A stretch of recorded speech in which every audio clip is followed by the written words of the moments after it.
We dedicate tonight's program in the memory of NCTV Chief Engineer Bill Carlquist. Bill was instrumental in developing NCTV studios in Grass Valley, and it was because of his dedicated efforts that you got to see the show each and every weekend when Bill would come in on his own time and put the program on the air for everyone to see. Billy, we'll miss you, we love you, and we know the show must go on.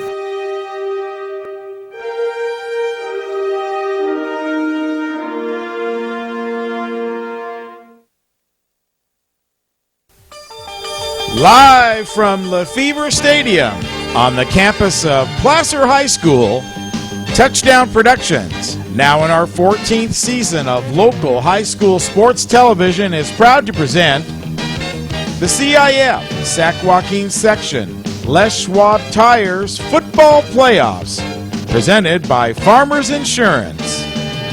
Tonight, in round 2 of the 2010 Division III playoffs, your Placer Hillmen take on the OakDale Mustangs. A trip to the semifinals hangs in the balance, and all the football action starts right here, right now. It's your NorCal Game of the Week. And here with the play-by-play is Marty Mortensen and Rick Ellwood. Thanks a lot, Gil. The Placer Hillmen have the home field advantage, if you want to call it that tonight, all the way to the section finals. And tonight must take care of business as they face a very good team in the OakDale Mustangs on a cold and stormy night here in the foothills. Good evening, football fans, wherever you are across our worldwide audience. This is Marty Mortensen along with Rick Ellwood. Our producer and director for tonight's game is in the Commander 2 is Gil Dominguez, and of course the rest of the Touchdown Production sports team is on hand and bundled up in their rain gear as this severe weather storm gets all set to roll in through the foothills. My friend, the weather will be a factor here tonight as a very strong and cold system moves through our area. In fact, Marty, they're even predicting snow as low as Auburn, but that probably won't happen until Sunday. Tonight, I guarantee you, it'll certainly feel like snowy weather on the field as both teams try to hang on to a heavy football as the continuing rain comes down and the field has to deteriorate. Yeah, the other big news, Rick, is that just last season, the Hillmen did enjoy the comforts of the home field advantage as long as they remained in the playoffs, because number 1 seed Manteca lost to the number 16 seed Vanden High School last week, leaving the Hillmen with the highest seed in the Division III top bracket. And as we've been telling you all season long, you can see this and any Touchdown Productions broadcast streaming on the internet and on demand at www.nevadacountytv.org. So the second round is here, and the winter weather is moving in on the semifinals, and the loser turning in their gear on Mondays, and the winner moves on to next week. As we await the opening kickoff, we'll remind you that you're watching exclusive coverage of Placer Hillmen football on the Touchdown Production Sports Network.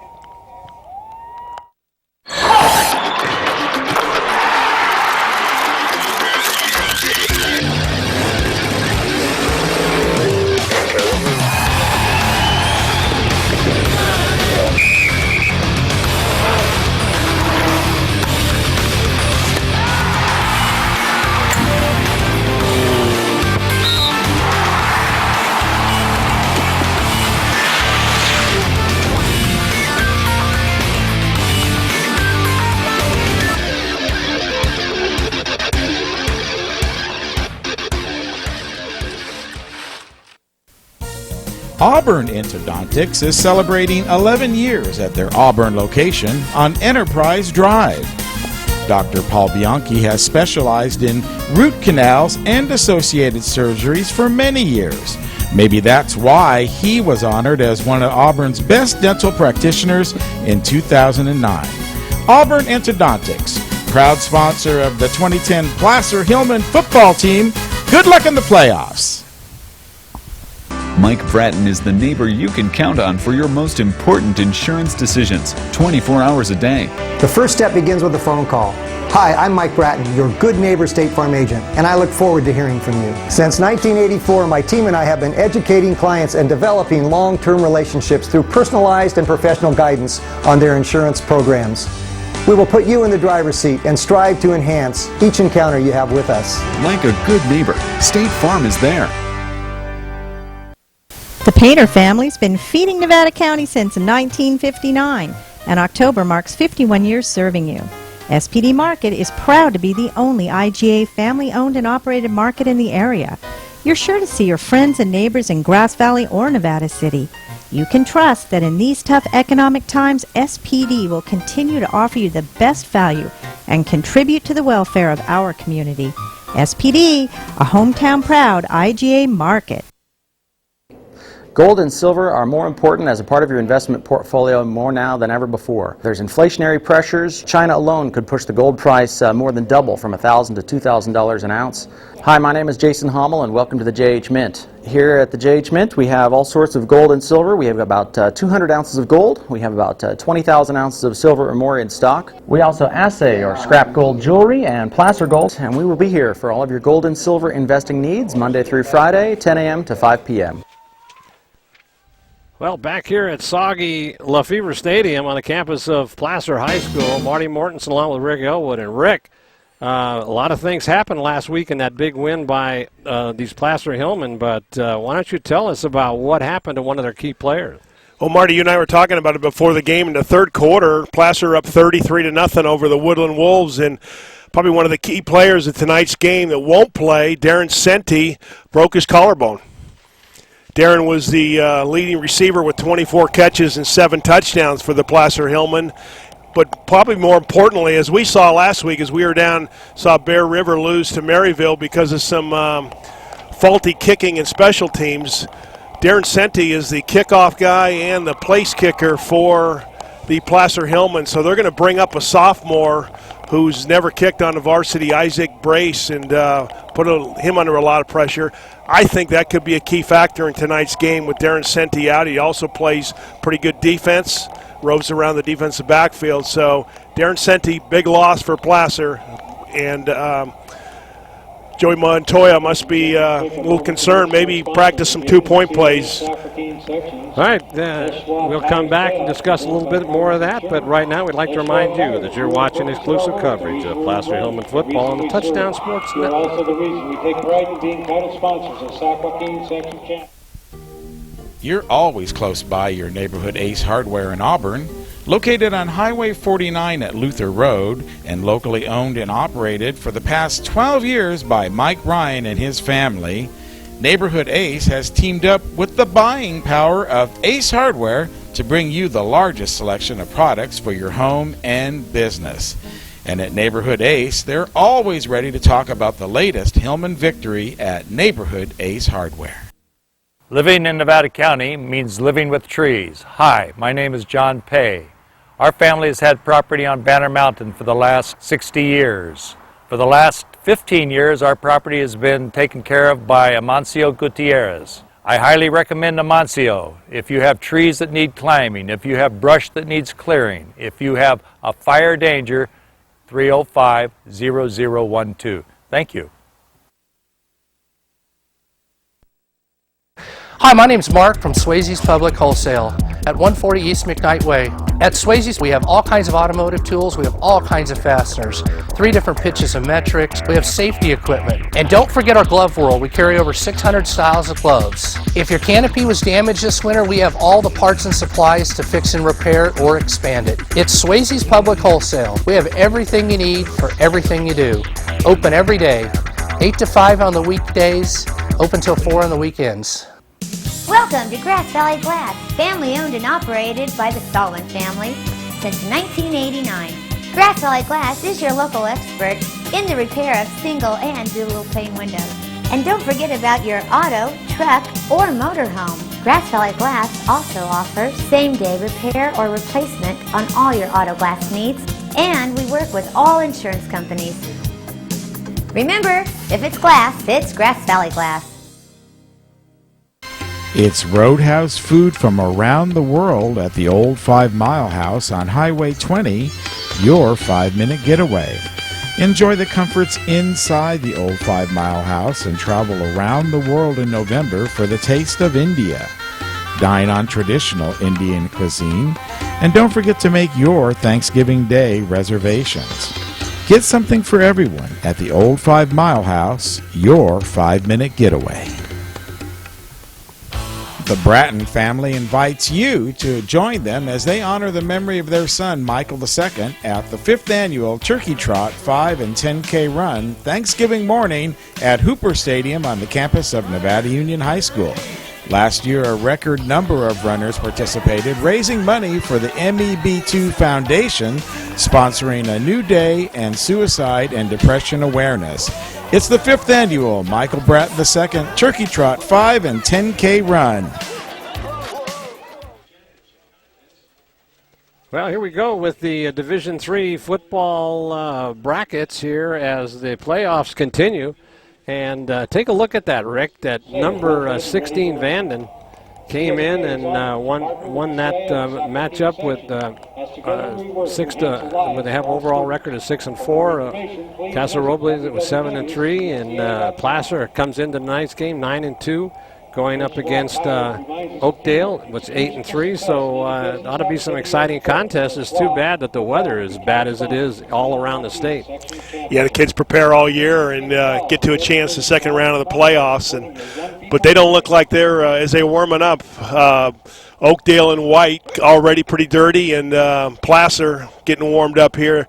They're probably not going to bother the kids, but the grandparents and parents are going to be a little chilly in the stands. No kidding. All right, we'd like to remind you that you're watching exclusive coverage of Placer Hillmen football on the Touchdown Sports Network. John Sievert has over 20 years of experience with the human body. As a clinical expert in manual therapy, John knows how to help your body repair itself and is dedicated to making you whole again. Whether it's sports injuries or rehabilitation, Sievert Physical Therapy accepts most insurance plans and is located near the fairgrounds. John Sievert is proud to donate his time as a physical trainer for the Bear River Bruin football program. Your car or truck is an extension of your personality.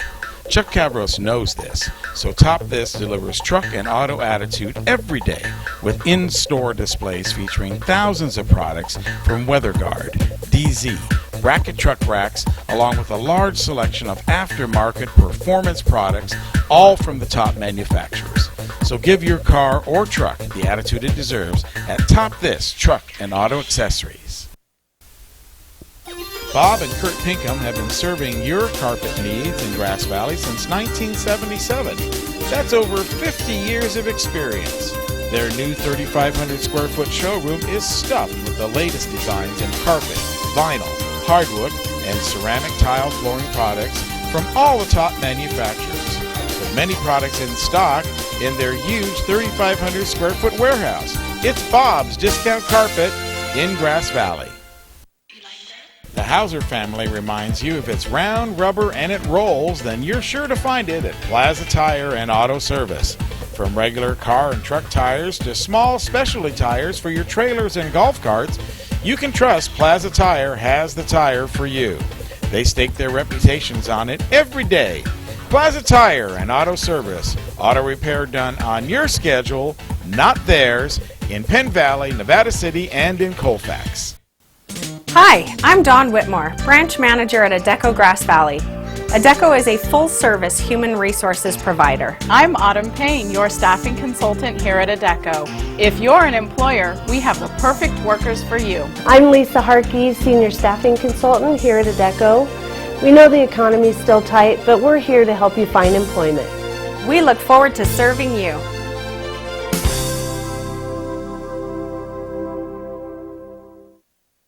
B&C is your neighborhood home and garden center for both builders and consumers. They carry everything you need. In their garden center, you'll find a complete nursery along with expert advice on trees, shrubs, perennials, and garden enhancements. They're open 7:30 to 6 Monday through Saturday and 8 to 5 on Sunday. So start right, start here at B&C True Value Home and Garden Center in the Fowler Center, Grass Valley. There's a good shot of the Oakdale players as you can see that just during their warm-ups, their pants are wet, and it is a wet and soggy night out here. When I drove into the parking lot, it was 48 degrees, and the temperature will continue to drop throughout the evening. So the fans in the stands is not a big crowd as you would normally see here, Rick, but the folks from Oakdale came on out, and they've got their stands pretty much full. Some of the fans from Placer are still coming in, making their way into but there are plenty of seats available, because if you look at the captains out there on the field, they are standing in a big mud puddle. It's going to be like that from the 20 to the 20, I believe, Rick.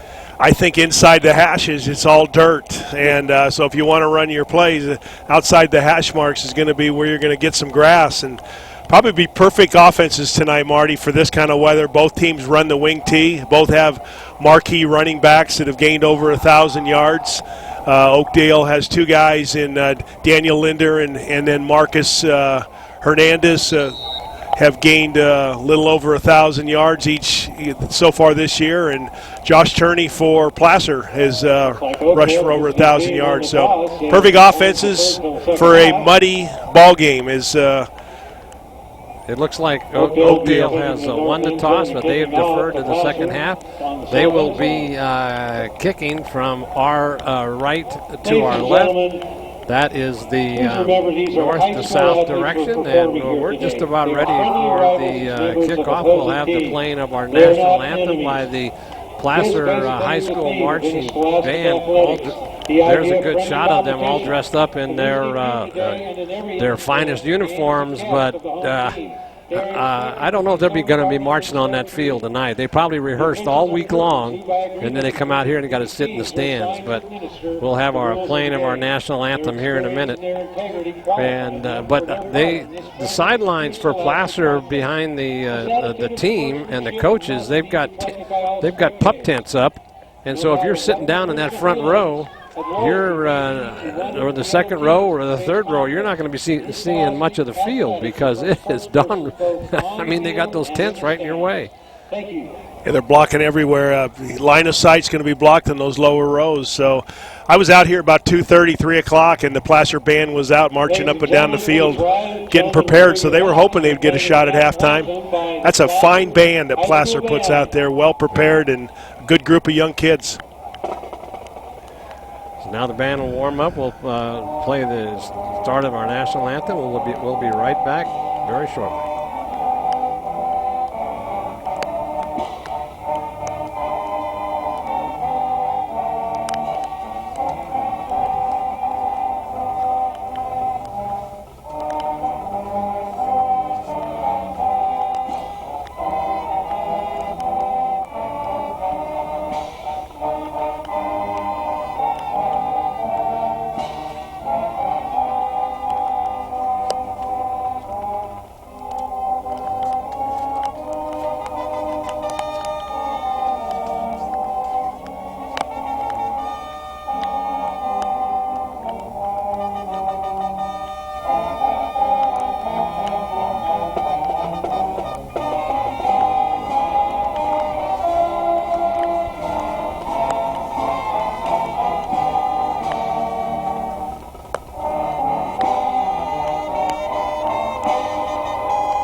Nice job, as always, by the Placer Hillmen Marching Band, and under the direction of Dave Lawrence as the teams come to the sideline. And we're about ready to start this second round of the Division III playoffs. And you can see the rain continues to come down.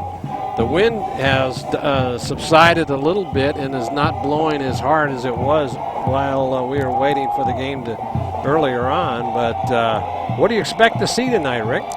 Well, as we talked about a little earlier, you're going to see the wing tee offense on both sides. You got Daniel Linder, number 4 for Oakdale, and Marcus Hernandez, number 28, two big running backs that have gained over 1,000 yards. Linder almost 1,200 yards. And then on the other side of the ball, we're going to certainly see the senior Josh Turney, number 25 for Placer, and then the young sophomore, Marty, the guy we gave the player of the game to when Placer played Bear River, came to Michael Robinson, number 44. So we're going to see a ground game. We're going to see the wing tee, which makes it difficult for you and I to follow the football because they do a lot of trickery in the back. And then, like I said earlier, I think because of the loss of the kicker, I think we're going to see Joey Montoya using a few two-point conversion plays, especially with the wind blowing and the kind of rain pounding down. So opening kickoff will be kind of interesting to see how the ball carries initially.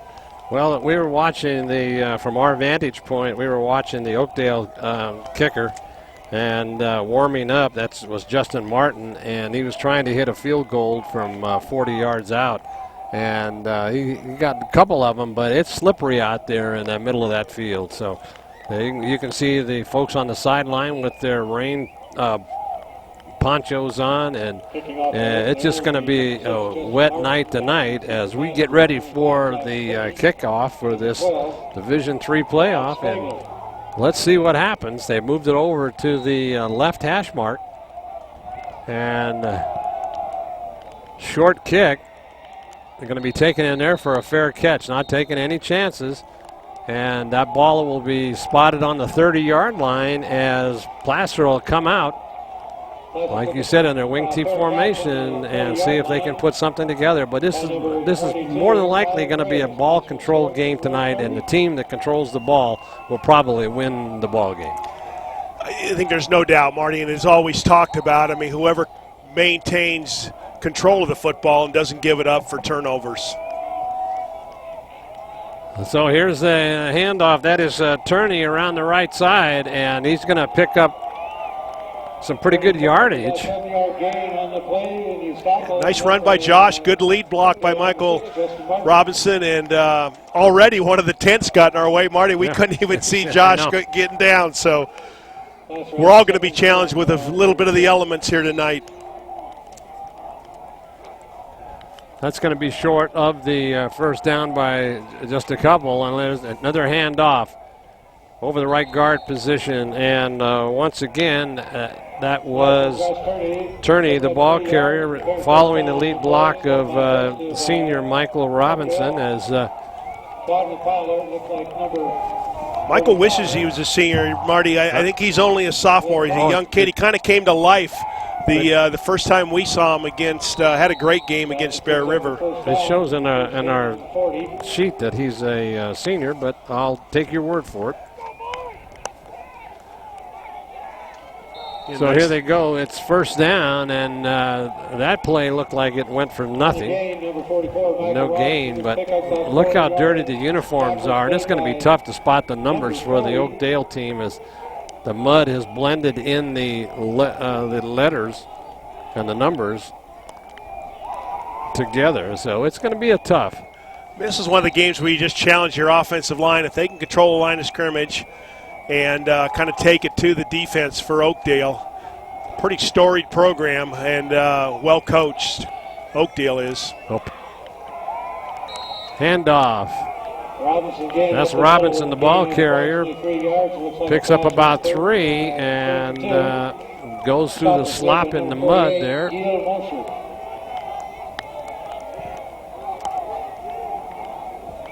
Pretty good carry by Michael, just taking it right up the gut, being led by number 55, big offensive lineman. Quick handoff, big hitter, and goes for a first down, and they don't even get him down. Turney, the ball carrier. Well, the thing I like about Turney, when he gets the ball, he's wrapped it up with both arms, and he really delivers a blow to number 11, the safety, Vince Thompson. So looks like Josh doesn't want this to be his last game as a senior. He certainly had some good runs here early. They spread the formation out as the rain continues to fall. There's a sweep around the left side. And then I think that was Mangino, number 21. If ball's carried on down to the 36. Well, that's good for you, Marty. That's great sight by you to be able to see it on the 36. I've lost the down markers, but a little pushing and shoving going on downfield, too. Oakdale guy may have delivered a late blow on Placer. Here comes second down. A handoff again over the left. Big hole. Cuts it back in. He could go. And coming up in a touchdown-saving tackle. And that ball's going to be spotted on the looks like about the 15-yard line or close to it. Very nice run-off tackle by Mangino. 19-yard line. Looked like the tackle by number 8. If I had that right there, Travis Phillips for Oakdale. Yeah, he saved a touchdown, no question about that. Here they come again, trying the right side, and no place to go as he stopped maybe a yard gain at the most. No gain by the entire defensive front line of the Mustangs right there at the 19-yard line, bringing up a 2nd and 9 for Placer. So it'll be 2nd down and 9.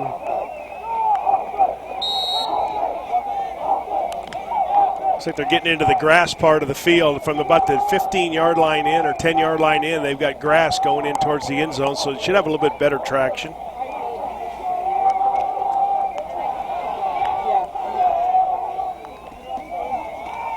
Handoff, trying to reverse his field, and he might get a yard or two. That was Josh Turney again. That's the kind of run tonight, Marty. You're just not going to be able to get a good cut and a cut back. It's just the footing just not there to do it. But a nice job by Josh to look backside to try to get some open yardage. So Colin Burnett comes to the sideline, gets the play. This is a 3rd down and about 9. Going for the first pass, and he's going to get sacked behind the line, and big play in there by number 63, which is Armstrong, Justin Armstrong. And Blake Thompson, number 35. So here's where the kicking game is going to come into a little bit of problem. I wouldn't think you'd kick it. It'd be a 36-yard field goal, but pretty good defense and good pressure by A.C. Brown, number 33 for Oakdale, too, also on the tackle. So here you go, Marty. First big play, 4th and about 14, going into the end zone. It could be intercepted. Oh, he got his hands on it. That was Chase. Had his hands on the ball and just couldn't bring it in, and it slipped right out of his hand. He was open in the end zone. So that Oakdale will take it on downs. And depending on that play with Stevens, good defensive play, but Chase was open. In fact, he probably should have had that ball for a touchdown. Probably weighs about 15 pounds when on a dry day it's about a pound. So now quick handoff, right side to number 28. That is Hernandez, the running back. Now watch this. The quarterback just throws deep, and looks like he came underneath. Looks like it was a good move by the receiver, and pretty good coverage by number 31 for Oakdale. But you're right, Marty, could have been caught. Okay, rolling out for a pass. Now he's going to run it, trying to get to the sideline. Couldn't do it. And maybe picks up a yard at the most.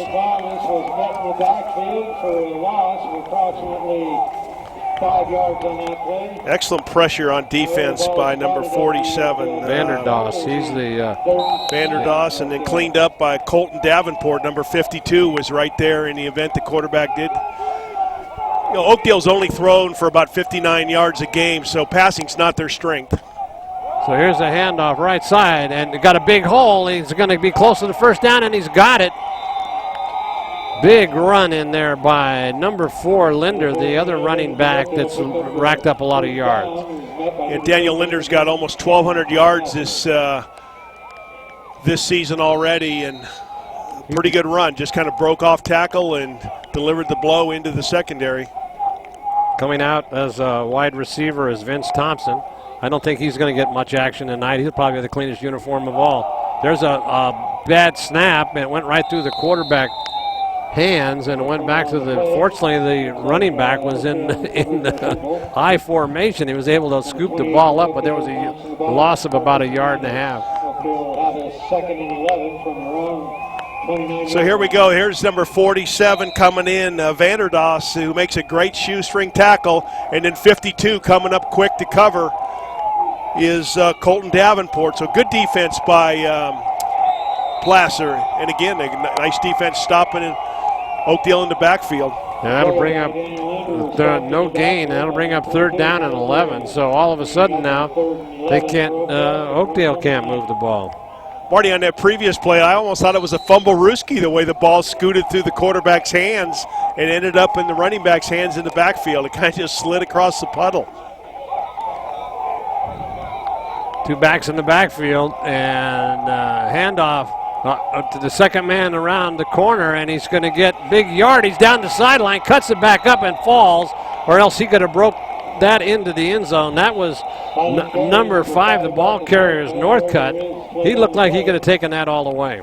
He had some speed going up the sideline where he had good traction. He probably made one too many moves trying to cut it back inside. But good run by Oakdale to break out on 3rd down. There may be a penalty here. That's going to take it back. So Placer crowd likes that, Marty, early in the first quarter. They're liking that holding penalty. And that's going to move them back. We're blocking the back on Oakdale. It's going to be now a 3rd down and about 21 yards to go. So it's that was a big penalty. So I stand corrected. It was not a hold. It was a block in the back. So 3rd and 21 with a wing T offense. You don't have many options here, Marty. And it's a fumble. And I think Placer got it. They're signaling they did, and they did. There's what we were saying earlier, Rick, is that it's going to be a field position and ball control. Coming up with the ball, it looked like that was Caleb Mitchell. It was excellent defense, good pressure. Got him in the right situation at 3rd and 21. And Oakdale having a little trouble with the snap on that drive, so let's see what Placer can do. Handoff, big hole over the right tackle, picks up about 4. Michael Robinson on the carry, picking up about 5 on the play. He was met by the linebacker number 52, Hondo Arpoika. Yeah, nice run by Michael Robinson. Just hand it off, go right up the middle. Offensive line just fires off the ball, and Michael just lowers his shoulder. And if I remember correctly, when he played against Bear River, he was a guy that did lower his head a lot and delivered pretty crushing blows. 2nd down and 5, going around the outside, cuts it up, got a 1st down. That is Mangino. That'll get the 1st down. So it looks like Placer's found a few things. They take it up in the middle and try to draw the Oakdale defense into the middle and then take it outside with Joey Mangino. So nice 1-2 combination for Placer. 1st down. Handoff, and that's to Turney, and that goes nowhere. That might be a loss of a couple. 30 on the carry with no gain. He's actually went in the background. It looked like I thought they'd handed the ball off to the first back through, who's kind of scooted through the middle. And as we found out before, that wing T is a little deceptive, Marty.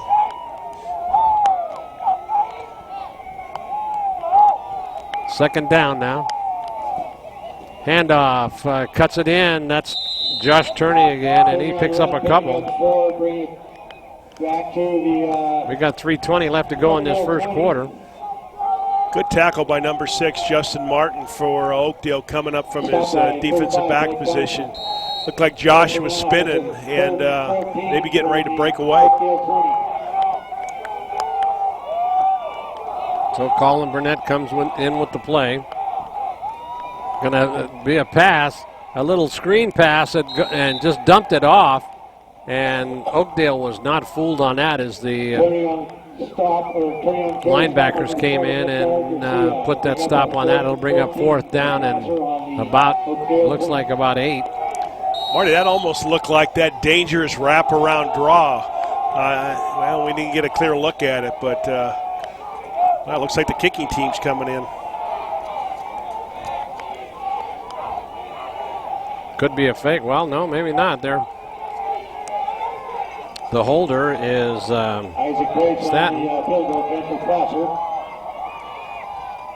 Put down, kick, strong leg. Is it good? And hit the crossbar.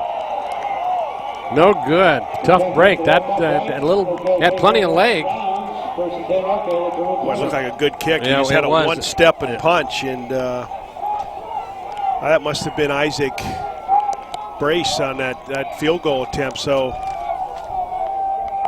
looked like a good risk, a good decision to go for that, and just hit off that left crossbar.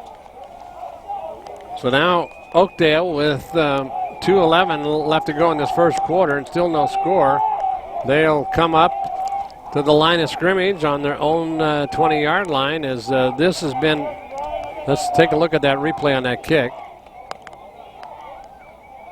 So good snap, good hold. That's also very difficult in this kind of weather, and the kicker just takes one step and punches. It's like a pretty good soccer-style kicker. Thought he had it. Isaac Brace, and referee standing right there, and boom, hits the crossbar. Yep. We saw that, I think, last week a little bit too, didn't we? We did. So a big run as we come back to live action. Carrying the ball for Oakdale was Linder. He picked up 16 yards, and he'll take the ball out to about the 36-yard line where it'll be 1st and 10 as Oakdale trying to make something happen here. Handoff, right side again, and picks up a couple, but Linder again on the run. It looks like so far what we've seen in obviously a pouring rainstorm and a sloppy field already, that Placer's taking care of the ball a little better. Oakdale's had a couple fumbles, but it hasn't cost him anything at this point. They come up to the line of scrimmage, and first man through, no hole there at all. Stop right at the front line of the Placer Hillmen defensive line. Nothing for that one, so that'll bring up.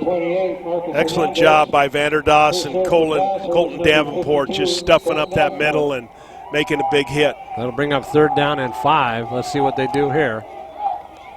Second man through, right side, got a hole, and he's going to be close to the first down, but they're probably going to have to punt for the first time. I doubt very seriously if they'll try to pick up some yardage this deep in their own territory, but you just never know. They're looking at running the play, so Thomas now, they figure they can get the short yardage.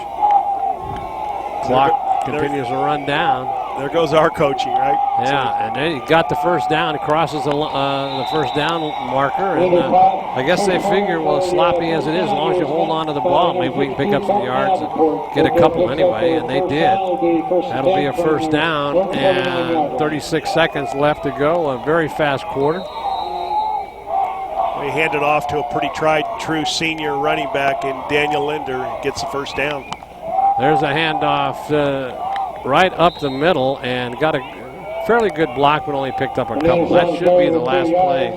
Well, they might be able to work one more before the quarter's over. But see, tonight, I don't care if we get home early tonight.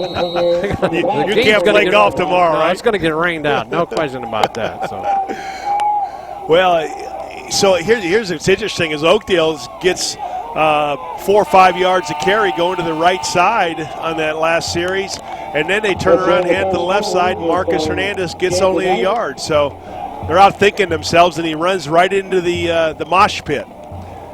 So here's the end of the first quarter. Placer Hillmen 0, Oakdale Mustangs 0. Well, we talked about this earlier, even before the game. It looks like it's good just because the field is so sloppy and the rain is continuing to fall. It's going to be a low-scoring game, and it's going to be a lot of ball control. And if you can do that and you might be able to. The winning team that does that will pull out a big victory tonight. tonight. Well, so far Placer's had the ball in Oakdale territory 3 times. They just haven't been able to sustain a drive. Took a good shot at a reasonable field goal and unfortunately hit a crossbar. So 0-0, and right now Oakdale's on the move a little bit coming into the second quarter. So Oakdale will be moving down from our left to our right.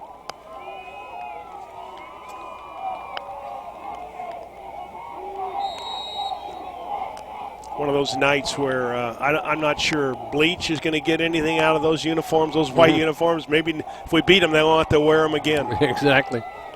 2 backs in the backfield. Handoff. Second man through, and he maybe picked up a couple. Good punishing defense. Yep. Again, number 52. We've called his name a bunch here. Colton Davenport just doing an excellent job, the junior, and his defensive line job. And also big number 72 is Zach Weiniger stuffing it up. One of the challenges probably for Placer is that Turney goes both ways, so their big running back may get tired. So now rolling out for pass, but I think he's going to run it. He does. He's going to get a first down as he comes up to the 40-yard line. So big second down run there by the quarterback. Good job by Spencer Thomas, just following the blocking of big 33, their fullback, and one of their big linebackers, A.C. Brown, who's kind of a big play guy for Oakdale on defense, but leading the way for Spencer on offense for the first down.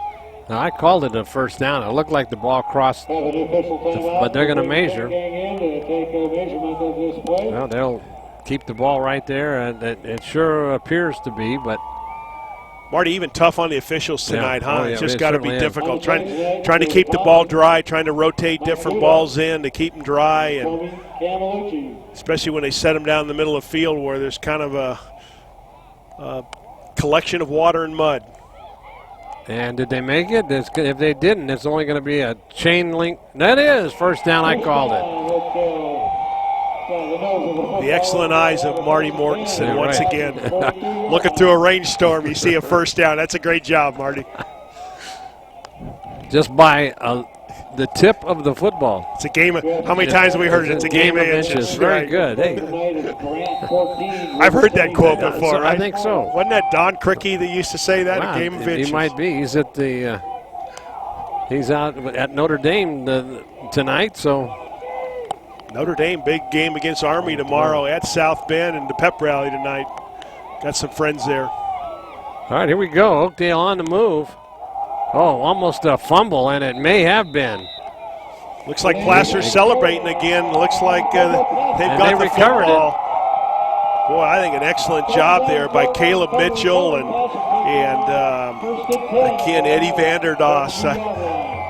Somebody made a good hit and got the turnover. And well, it was just a bad handoff. Okay, take a look at this replay now. You watch this handoff. I saw like it. He tries to hand the first guy through, and he just never got.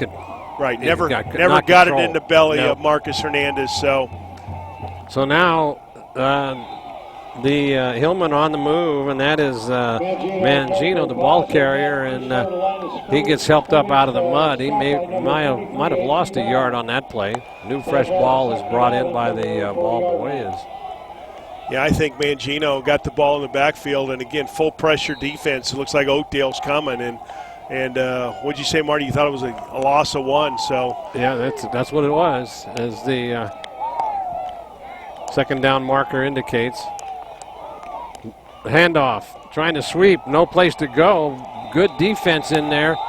And number 35 is really putting on quite a show tonight. That is Blake Thompson on defense for the Oakdale. Well, you can just see when Josh gets the ball, he's looking to get a read either to cut inside or outside, and there's just no footing in the middle of the field. It's all dirt. When I got here about 2:30, it hadn't started raining, so it's all dirt, now turning to mud. So Josh has nowhere to go, and then good defense by number 35, Blake Thompson, to shut him down for Oakdale. That was a loss of another yard, so it's 3rd and 12. Going to the pass, but he's going to get sacked way behind the line of scrimmage. A big rush in there that time once again. That is Blake Thompson. Yeah, this Oakdale Mustang team is well coached by the head coach for Oakdale is Trent Merzon. So watch the replay on this. Yeah, Rick. Colin Burnett goes back, tries to get some time, but there's a lookout block there, and number 35, Blake Thompson, just comes around the outside. I think the running back just totally missed the block. So first punt, we'll see what happens in the rain. High snap, almost over his head. No big rush, but he'll get a squibber off, and it lands in. It lets it go, and it checks up on the 45. Let's see, looks like the 25-yard line. Marty, that looked like that looked like your 9-iron shot. It hit once and stopped. I mean, it had backspin on it.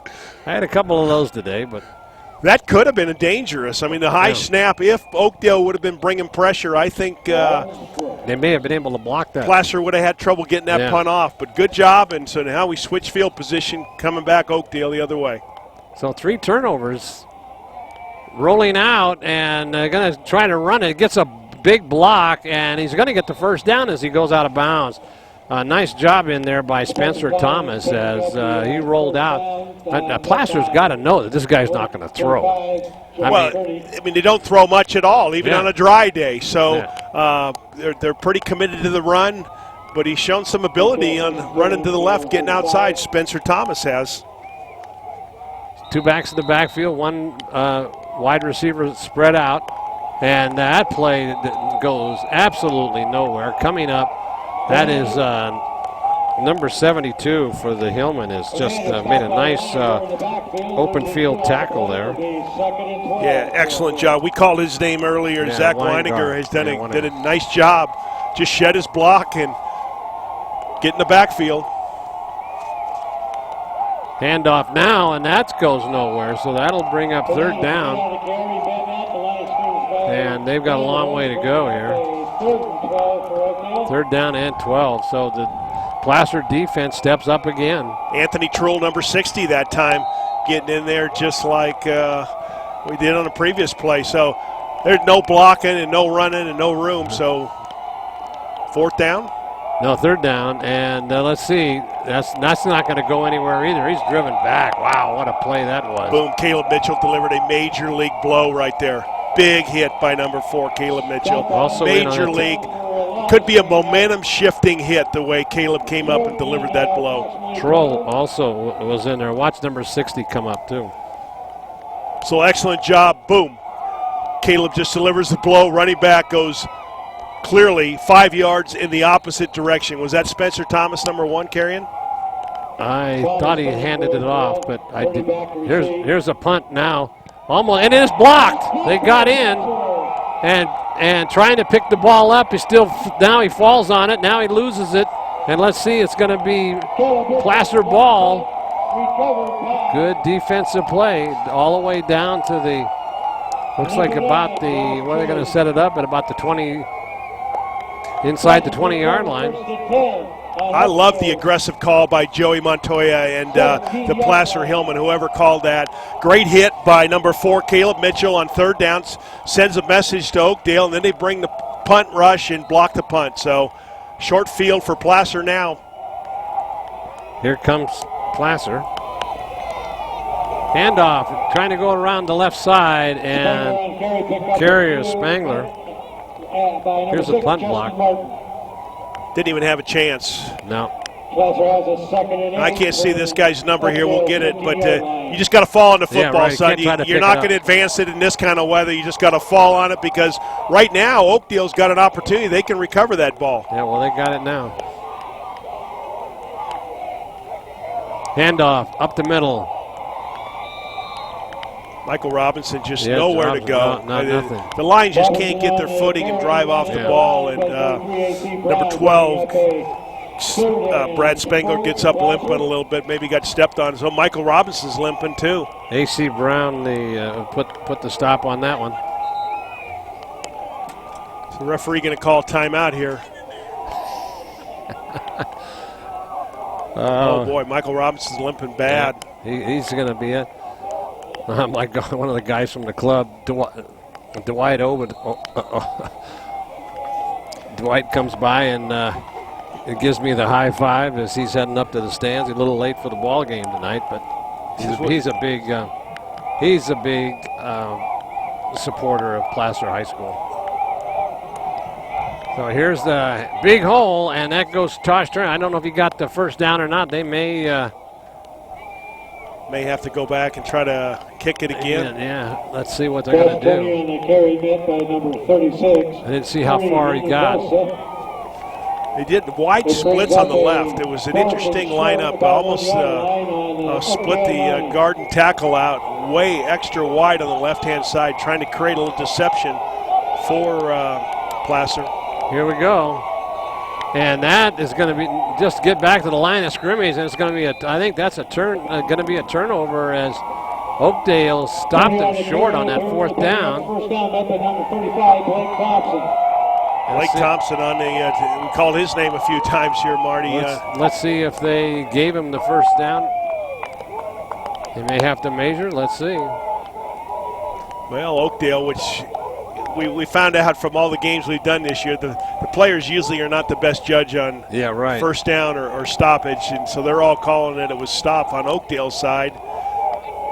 Didn't have far to go, so maybe Josh did get it. Yeah, they're saying that first down. Okay, so first to go for Placer at the Oakdale 7-yard line. On the 7-yard line. Now timeout's going to be called as Placer will re-huddle up. The referees will get settled in. Probably wise to kind of make sure you know what you're doing here. You're not going to get a lot of opportunities maybe down this close. And there's a referee timeout. Okay, sideline warning. On the team.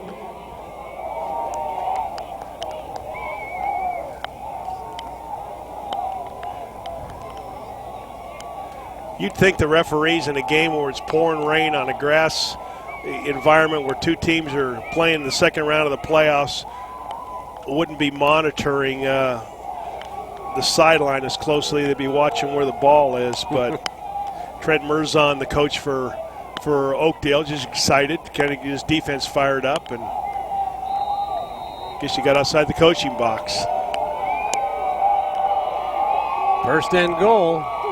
Hand off. He could get, that's turning, and he gets down close to the goal line. About the 1-yard line. The second and goal.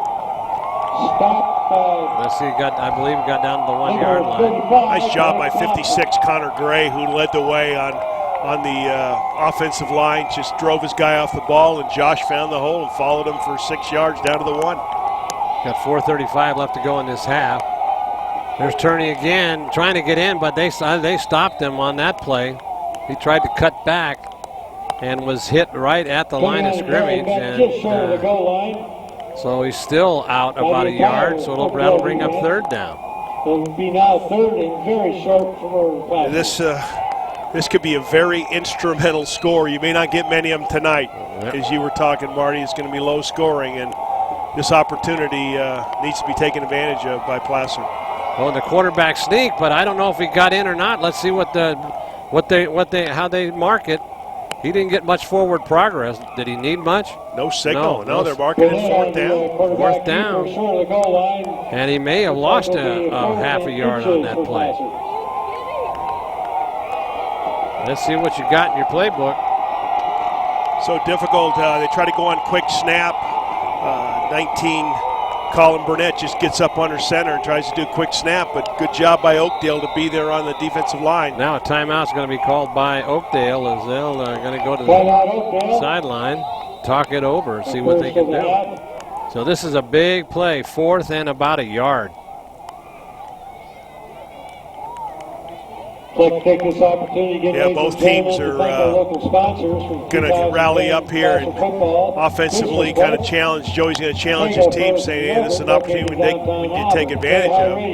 On defense, if they do stop them, Oakdale's not going to have great field position on offense. So certainly wouldn't want to give up a touchdown, but Oakdale making sure that they've got the right defense for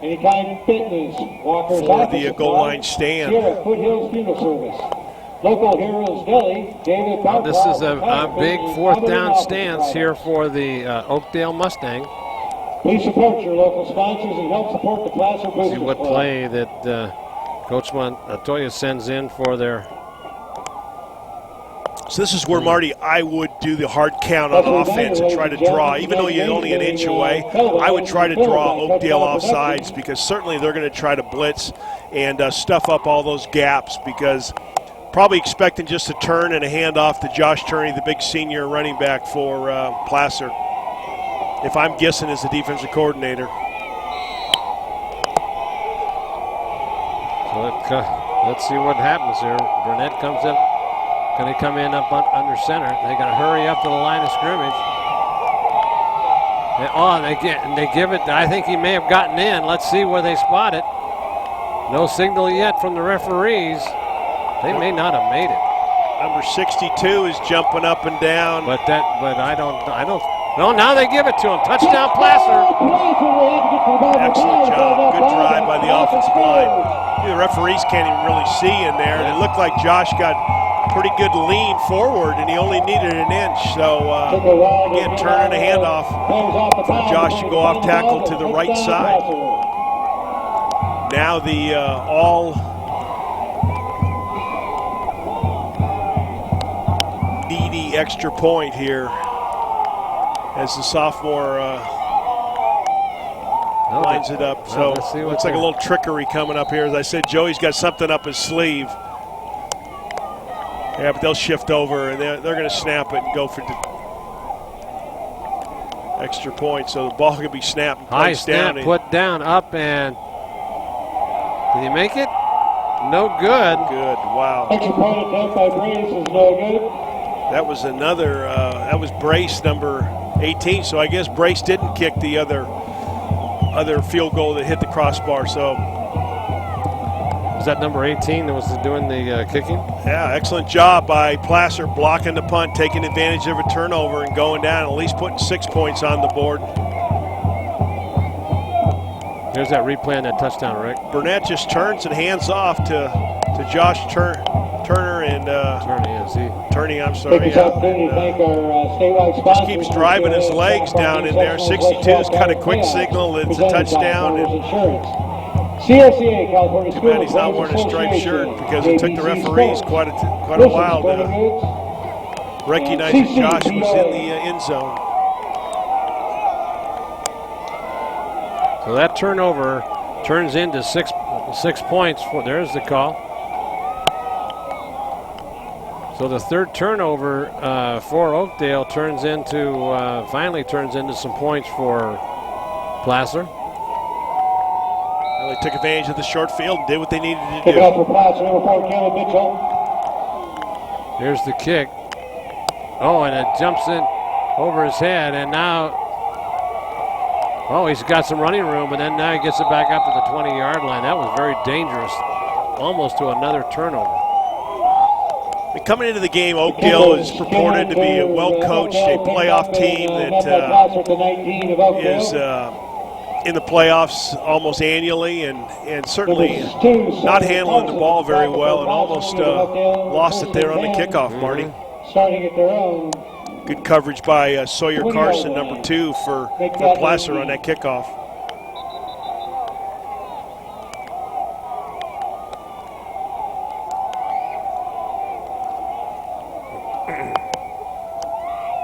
So I'm having trouble seeing the clock. How much time we got left here in the first half? 3 minutes and 5 seconds. That's going to be a long drive of 80 yards if they can put something together here, but they have not. They've run off some pretty big plays. They probably have run more yardage off so far than Placer has, but they've just turned the ball over 3 times. Again, early on the first quarter, I think it was end of the first quarter, they had a long run. It looked like it was heading up the sideline, and then had a block in the back that brought it back. So penalties, sloppy handling of the ball, and kind of some indecision on Oakdale's, giving Placer a 6-0 lead here at 3 minutes left in the second quarter. Rain continues to fall, not raining as hard as it was earlier. Never rains as hard on the home team when you're up by 6-0. So it's right. Seems like it rains harder on the visiting side when you're down 6-0. Little confusion going on, a little confusion out on the field with the referees. And it was their timeout, right? So they're the ones that must be a clock issue, or are they just trying to get a good ball in the game? They probably only travel with 6 or 8 balls, and when they get wet, it's tough to get a good dry one in there. Handoff goes up the middle, but coming up is Mitchell to make that stop. 1 yard in the 20-yard line by a host of Placer. Boy, excellent job by the swarming Placer defense. Well prepared here tonight and just basically shutting down the pretty strong running attack for the OakDale Mustangs. Rolling out and trying to turn the corner, and he's going to get a first down as he goes out of bounds. Chased out of bounds there by Tyler Grace, but again, an excellent job by Spencer Thomas to get to the perimeter. Looked like they had him in the backfield, Marty. That looked like to me, and he was able to turn the corner and pick up that first down. So that's 3 runs by the quarterback to the left side, and he's shown some ability to get to the outside because there's nothing up the middle for Hernandez or Linden. Here's a handoff, trying to cut it back inside, but nowhere to go. As coming up and making that stop is Cody Barger. Get Daniel Linder right up the middle. There's just nothing there, and the offensive line's looking frustrated. They're slapping their hips. Seems like either Placer's doing something up front, stunting to cause some confusion, or Oakdale's just not getting off the ball because of the sloppiness. And obviously momentum going in the direction of Placer at this point. Handoff. Nice tackle in there. Good job by Cody Barger cleaning it up after number 46. Leader on the carry, picking up. I thought it was 46. I mean, may have been Josh Turney on the tackle. And there's Caleb Mitchell in there again. It might have been Johnny Foley, number 26, but it's hard to tell.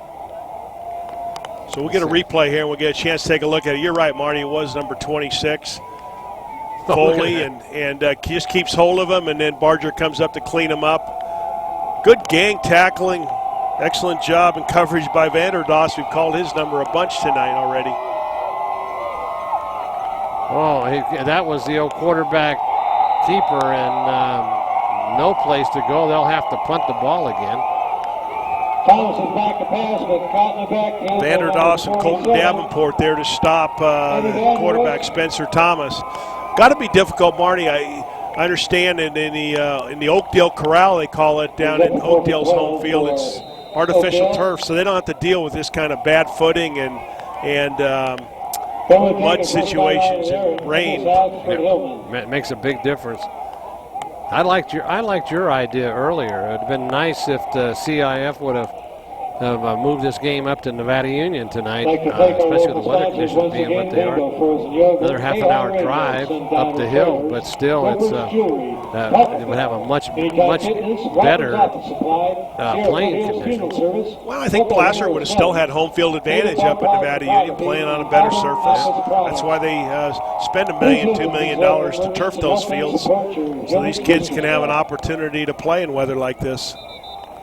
So timeout was called in there by Placer. Is there with 25 seconds left? They want the ball back, and so now there'll be a Mustangs to go into a punting situation. And I'd bring punt block full pressure once again. What do you got to lose? Even if you rough the kicker, Oakdale's shown no tendency to be able to break free and run the ball at this point. So try to block this thing. Thomas back to punt for Oakdale, and Josh Turney back to receive for Placer. It's up very close. Now they and he just shanked it off the side of his foot, and they're going to get good field position at about the 40-yard line of Oakdale, where Placer will have 20 seconds to try to put the ball in the end zone. Well, this is where I thought Placer would be at a little bit of a loss this week with the loss of Darren Senti, their #1 receiver. And but Coach Montoya thought he had 2 seniors that were going to step up and do as good a job as they could to fill Darren Senti's shoes. But Darren had 7 touchdown receptions, 24 catches overall, so that's a big loss. But we'll see what Placer can do here. 2 backs in the backfield rolling out. Burnett looking. Now he's going to run to the outside. He's got room down the sideline, and he run out of bounds. Picked up 14. And he picks up 14 yards, and he's down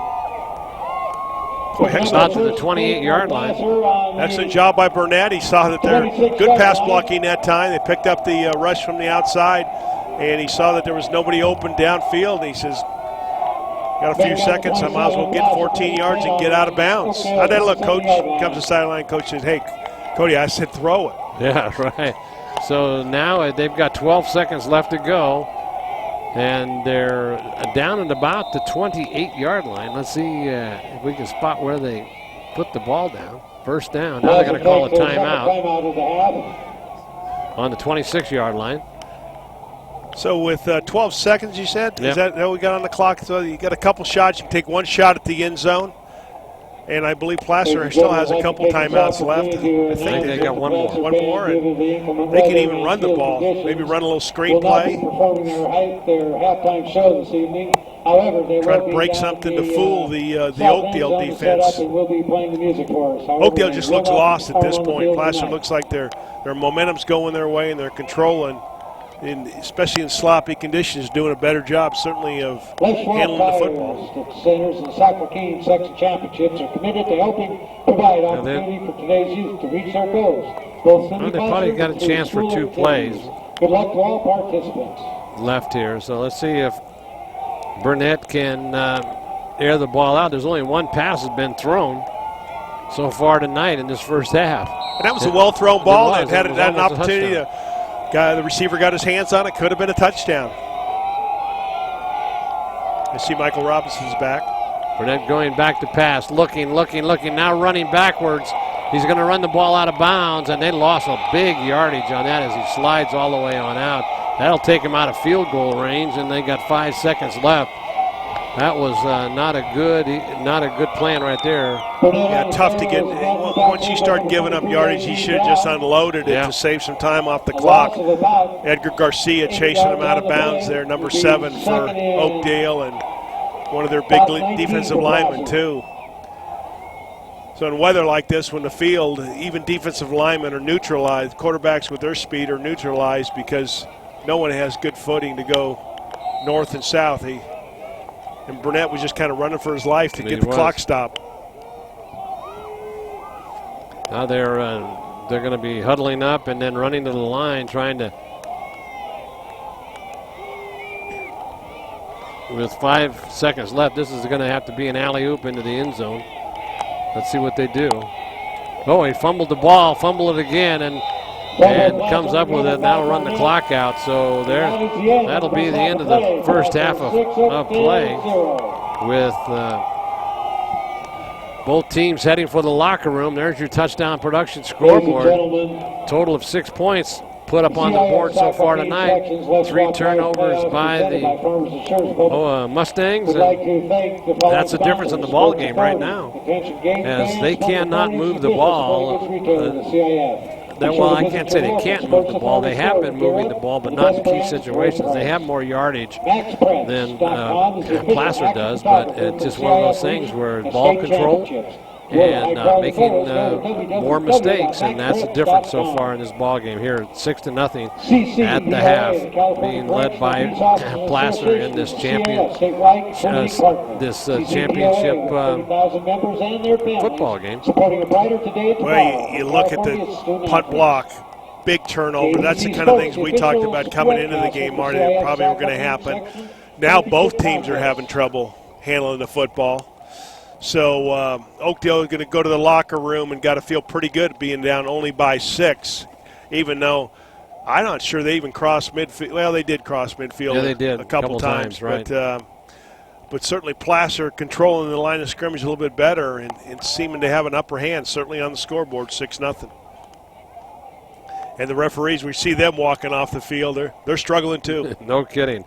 I would like to remind you that you're watching exclusive coverage of Placer Hillmen football on the Touchdown Sports Network.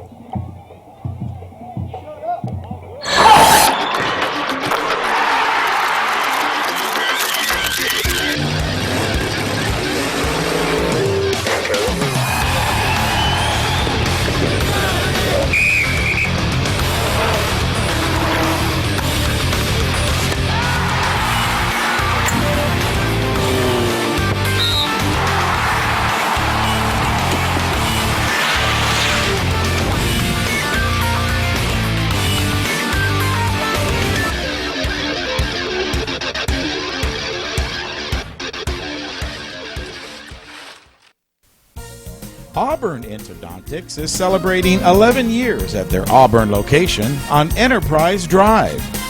Dr. Paul Bianchi has specialized in root canals and associated surgeries for many years. Maybe that's why he was honored as one of Auburn's best dental practitioners in 2009. Auburn Endodontics, proud sponsor of the 2010 Placer Hillmen football team. Good luck in the playoffs. Mike Bratton is the neighbor you can count on for your most important insurance decisions, 24 hours a day. The first step begins with a phone call. Hi, I'm Mike Bratton, your good neighbor State Farm agent, and I look forward to hearing from you. Since 1984, my team and I have been educating clients and developing long-term relationships through personalized and professional guidance on their insurance programs. We will put you in the driver's seat and strive to enhance each encounter you have with us. Like a good neighbor, State Farm is there. The Painter family's been feeding Nevada County since 1959, and October marks 51 years serving you. SPD Market is proud to be the only IGA family-owned and operated market in the area. You're sure to see your friends and neighbors in Grass Valley or Nevada City. You can trust that in these tough economic times, SPD will continue to offer you the best value and contribute to the welfare of our community. SPD, a hometown proud IGA market. Gold and silver are more important as a part of your investment portfolio more now than ever before. There's inflationary pressures. China alone could push the gold price more than double from $1,000 to $2,000 an ounce. Hi, my name is Jason Hommel and welcome to the JH Mint. Here at the JH Mint we have all sorts of gold and silver. We have about 200 ounces of gold. We have about 20,000 ounces of silver or more in stock. We also assay or scrap gold jewelry and placer gold, and we will be here for all of your gold and silver investing needs Monday through Friday, 10 a.m. to 5 p.m. And, of course, by Touchdown Productions, the Foothills leader in sports television. This is Gil Dominguez saying thanks a lot for joining us tonight. And be sure to tune in every single week on NCTV, Comcast Channel 11, Suddenlink Channel 16, and ACTV Channel 20 in Auburn. And, of course, around the world at NevadaCountyTV.org. Just click on live streaming or on demand. We're Touchdown Productions, making memories since 1997. Guys, back up to you. Back here at halftime as Placer has a 6-0 lead. Marty Mortensen along with Rick Ellwood, and we'd like to remind you that you have a chance to pick up all of these great Touchdown Productions presentations of high school sports. All the programs are now available on DVD since 1997. If you got a favorite game or a favorite student or a son or grandson or granddaughter that have been playing, give Gil a call at Touchdown Productions, 530-274-2206, and be more than happy to put together a nice memory package of DVDs for your home enjoyment. Here at halftime, and there's a good shot of the field with nobody on it here as the teams have gone to the locker room. But if you take a look at that field, it is between the 20-yard line and the opposite side of the field on the 20. It is a big mud puddle, and you can see the rain continuing to fall on that area, and it's not going to get any better.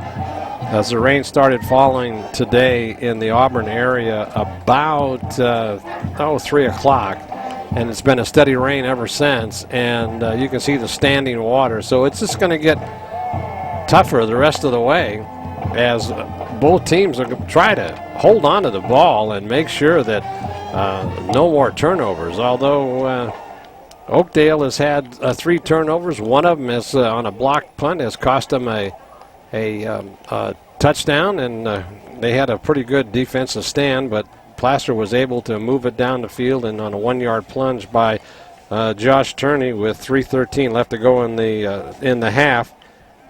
Placer gets their only score. The extra point was missed, and that's where we stand right now here at halftime. And with that, we'd like to remind you that you're watching exclusive coverage of Placer Hillmen football on the Touchdown Sports Network.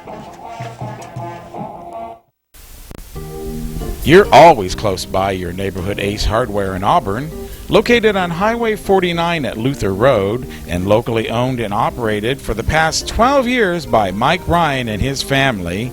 Neighborhood Ace has teamed up with the buying power of Ace Hardware to bring you the largest selection of products for your home and business. And at Neighborhood Ace, they're always ready to talk about the latest Hillman victory at Neighborhood Ace Hardware. Living in Nevada County means living with trees. Hi, my name is John Pay. Our family has had property on Banner Mountain for the last 60 years.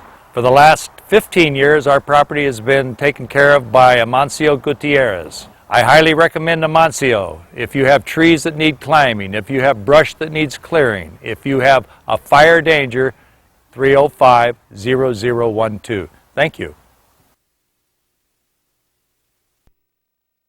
Hi, my name's Mark from Swayze's Public Wholesale at 140 East McKnight Way.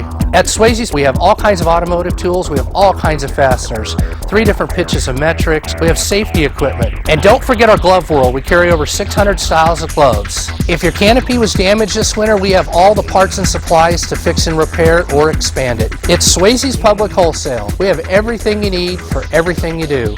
Open every day, 8 to 5 on the weekdays, open till 4 on the weekends. Welcome to Grass Valley Glass, family owned and operated by the Solomon family since 1989. Grass Valley Glass is your local expert in the repair of single and dual pane windows. And don't forget about your auto, truck, or motorhome. Grass Valley Glass also offers same-day repair or replacement on all your auto glass needs, and we work with all insurance companies. Remember, if it's glass, it's Grass Valley Glass. It's Roadhouse food from around the world at the Old 5 Mile House on Highway 20, your 5-minute getaway. Enjoy the comforts inside the Old 5 Mile House and travel around the world in November for the taste of India. Dine on traditional Indian cuisine, and don't forget to make your Thanksgiving Day reservations. Get something for everyone at the Old 5 Mile House, your 5-minute getaway. The Bratton family invites you to join them as they honor the memory of their son, Michael II, at the 5th Annual Turkey Trot 5 and 10K Run Thanksgiving morning at Hooper Stadium on the campus of Nevada Union High School. Last year, a record number of runners participated, raising money for the MEB2 Foundation, sponsoring a new day and suicide and depression awareness. It's the 5th Annual Michael Bratton II Turkey Trot 5 and 10K Run.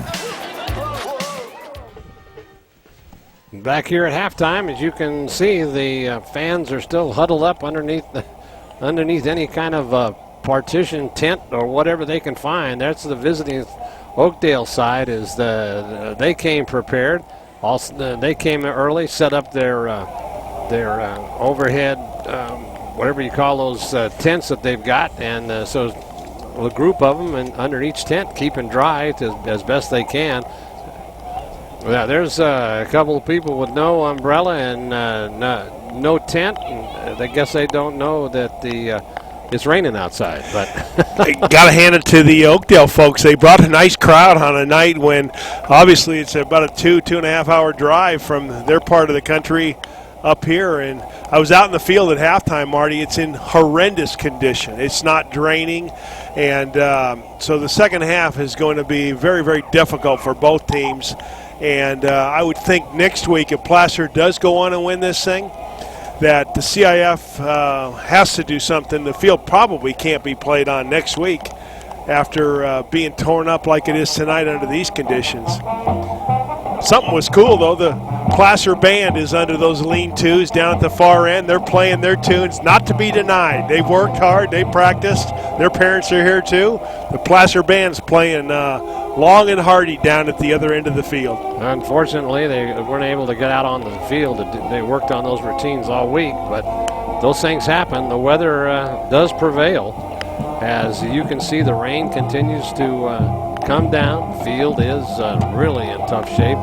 The fans are a pretty good turnout tonight on the Placer side, as they have come here and just endured this weather. They brought their umbrellas and they've got their rain parkas on, and so they're braving the elements and watching their team with a 6-0 lead here at halftime.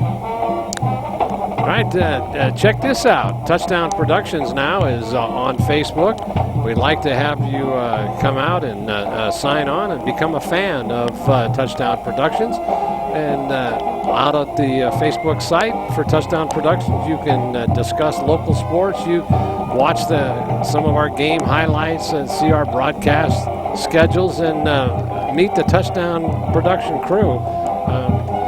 I think they'd like to meet you, Rick, but they have to pass on meeting me on Facebook. I would encourage our listeners and watchers to get on Touchdown Productions Facebook, and let's wish Linda Mingus a very happy birthday here tonight.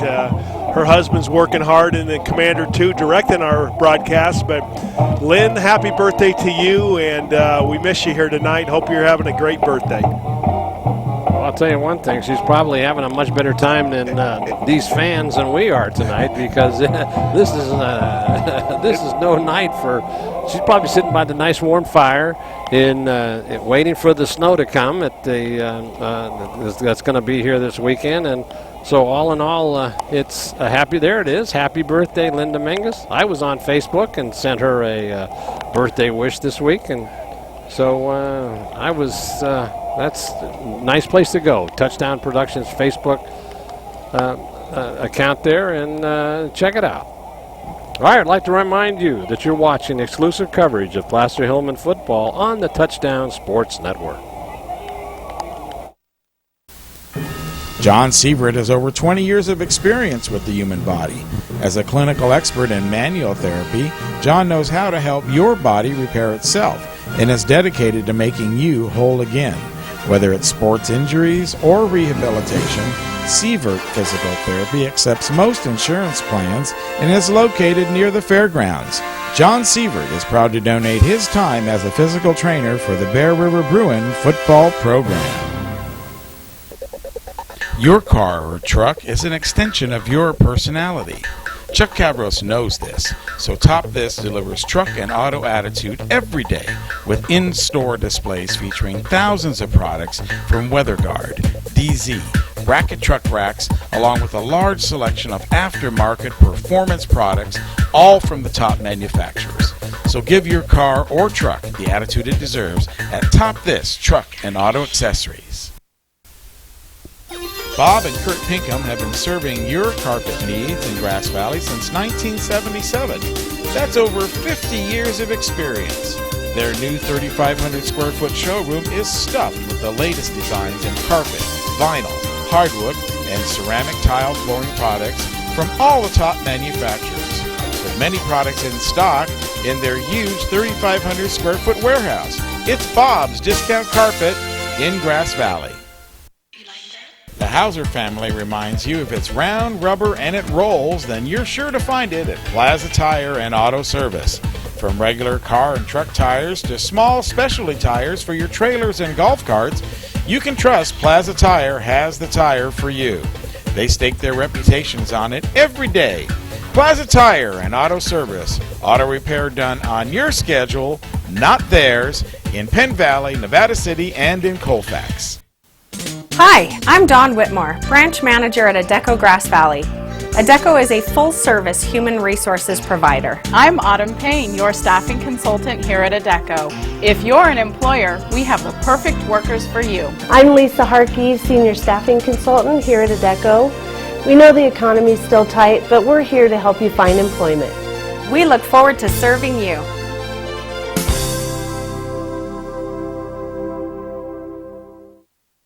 B&C is your neighborhood home and garden center for both builders and consumers. They carry everything you need. In their garden center, you'll find a complete nursery along with expert advice on trees, shrubs, perennials, and garden enhancements. They're open 7:30 to 6 Monday through Saturday and 8 to 5 on Sunday. So start right, start here at B&C True Value Home and Garden Center in the Fowler Center, Grass Valley.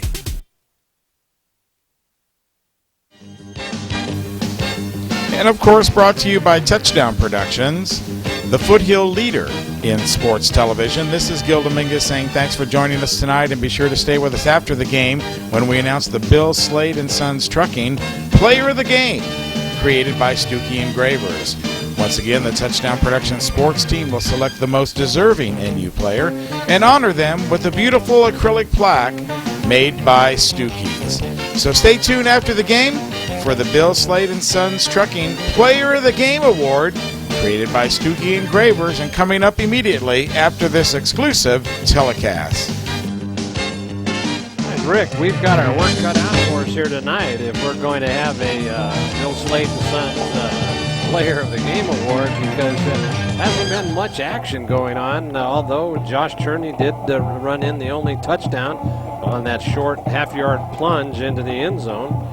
But there's a lot of good defensive work tonight by the front line of the Placer Hillmen. So we'll have to play it by ear as we continue our look and selection of a Placer Hillman Player of the Game. May have to find it on defense here, Marty. It looked like a couple big plays by Colton Davenport and Eddie Vanderdoss. It'd be fun to find out who blocked that punt.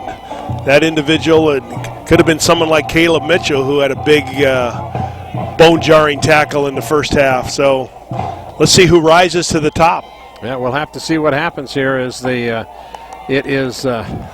rain still continues to come down. The Oakdale Mustangs have come back onto the field. They're from their perspective, whether they have been able to find something at halftime as they went into the locker room trying to figure out what to do with this Placer offense, because they've been able to stop them, but it's just the turnovers that have hurt them so much in this first half.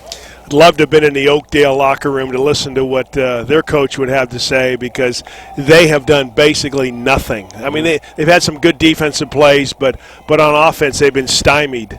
And maybe a lot of that's due to the credit of a pretty stout and well-coached Placer defense. Yeah, I think that was probably one of the reasons, but on several occasions Oakdale did run off some pretty big yardage, and I think the big play of the game so far was when they picked up a first down deep into Placer territory when they were on the move, and the play was called back on and in fact I think that play was like third down and about 12. They converted it for about 16 yards for a first down, but the play was called back because of a block in the back. And you don't see that very often on a run play. And it moved them back, and that took all the momentum out from underneath them, and they ended up not being able to convert on the third down again. And so they had to punt the ball. And so all in all, it's been some big plays with some turnovers, a couple of fumbles, and a blocked punt. And that's the difference in the ball game. And Placer is, and I think you made the comment earlier, is that Oakdale is probably pretty happy to still be in this ball game. And there's your touchdown production scoreboard showing that Placer with those 6 points in the second half. I think the second quarter. Sorry, Marty. I do think being down only 6-0, they get the ball to open the second half. So if they did figure out a little bit of the Rubik's Cube at halftime on what they need to do, probably you just go in and you challenge your seniors to take control and start taking some leadership and saying, hey, if we don't get this thing done, it'll be like you talked about. It'll be a very disappointing Monday morning where you turn in your gear, and that's not a fun time. We all remember when that happened to us at certain stages of our career, and so probably a challenge to the Oakdale team. Joey Montoya probably told his team, hey, All we got to do is take care of the football, and we can go in and play the winner of the Castle Robles Vanden game, which is also being played tonight. And because there's Joey Montoya out there and rooting his team on there, and he just turned 29 years old last month, and so he's making a name for himself here at Placer High School as he's taken over this program and has turned it into a real gold mine here for the Hillmen. He's a fiery guy, Marty. Look at him. He's barking. He's directing. He's a leader. He's got his kids following him, and he has done a heck of a job turning this program around, which had fallen on hard times. Yeah, they have. And one of the things too is if Placer can hold on and maintain this lead and come away with a victory tonight, they are then top remaining seed in Division III, so they would have a home game next week. But I think they're going to have to probably buy, if they do win, I think the school's going to have to go out and get about 4 or 5 tons of cat litter and put out there in the center of that field, because it is just a mess. I thought you were going to say maybe they're going to have to go install AstroTurf next week. I don't think you can get it done in a week. No, but you can throw a lot of cat litter. I remember one year when Bear River was in the playoffs, and their field was really torn up. And it was deep into November, just like it is now. And they went out and bought a whole bunch of cat litter. And they were out there in the afternoon, about 2 o'clock. It was raining, and they were out throwing cat litter all over the field, and made it, and then sprayed it green, and put the lines over it, and they were able to get the game in. But it did take up some of that moisture, so that's something to think about. Like I said, I was down at the field at halftime. The camera's showing it. It looks much better on camera than it is in real life. That even on the sides outside of the hash marks, you can't even see the hash marks anymore, is just thick with water. It's all puddles. The field has had no drainage at all. And in the middle of the field where we're seeing the referee stand, it's solid puddles, deep water, and mud.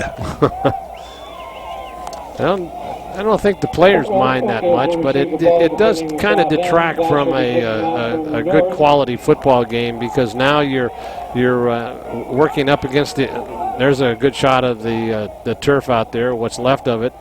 And we were out here for one of the first games of the season back in September, and this field was in excellent shape. But it takes a beat, and they practice on it, and soccer's out here, and they have the junior Hillmen teams on Saturday, and so the field does. Although it hasn't rained that much so far this year, but just a couple of big rains like we've had the last couple of weeks, and it takes its toll. Here's the kickoff, and it's going to be a short kick. And it's taken up front with a fair catch called, and they'll have good field position. Well, let's see what Oakdale came up with at halftime. Marty, those have been around like you and I. This is what we call football, though. This is the way it's meant to be played. Well, I don't know about that. I mean, it'd be nice if you put it on a nice turfed field, and then it's equal on both teams. Okay, here come the Mustangs. One man in motion, handoff around the left side. He got a big hole, and he's going to take it, still going on his feet, and he picks up about 13 yards for a first down. Big run. Well, he did that all on his own. That was Marcus Hernandez, number 28. Looks pretty fired up. Kind of a game-saving tackle on the backside by number 25, Josh Turney. So looks like they've come out pretty fired up. Just a little off-tackle play that got nowhere in the first half. Here's a handoff up the middle, and that doesn't go anywhere, and he's got thrown back for a loss. Wow. Again, a couple numbers weak. Let's take a look at that replay on that, Rick. They just turned the lead block, number 5, kind of leading the way, cutting off the end, and Marcus Hernandez just kind of gets to the outside and then breaks a tackle here. Caleb runs right through Caleb Mitchell. And there's Josh Turney there to pick it up.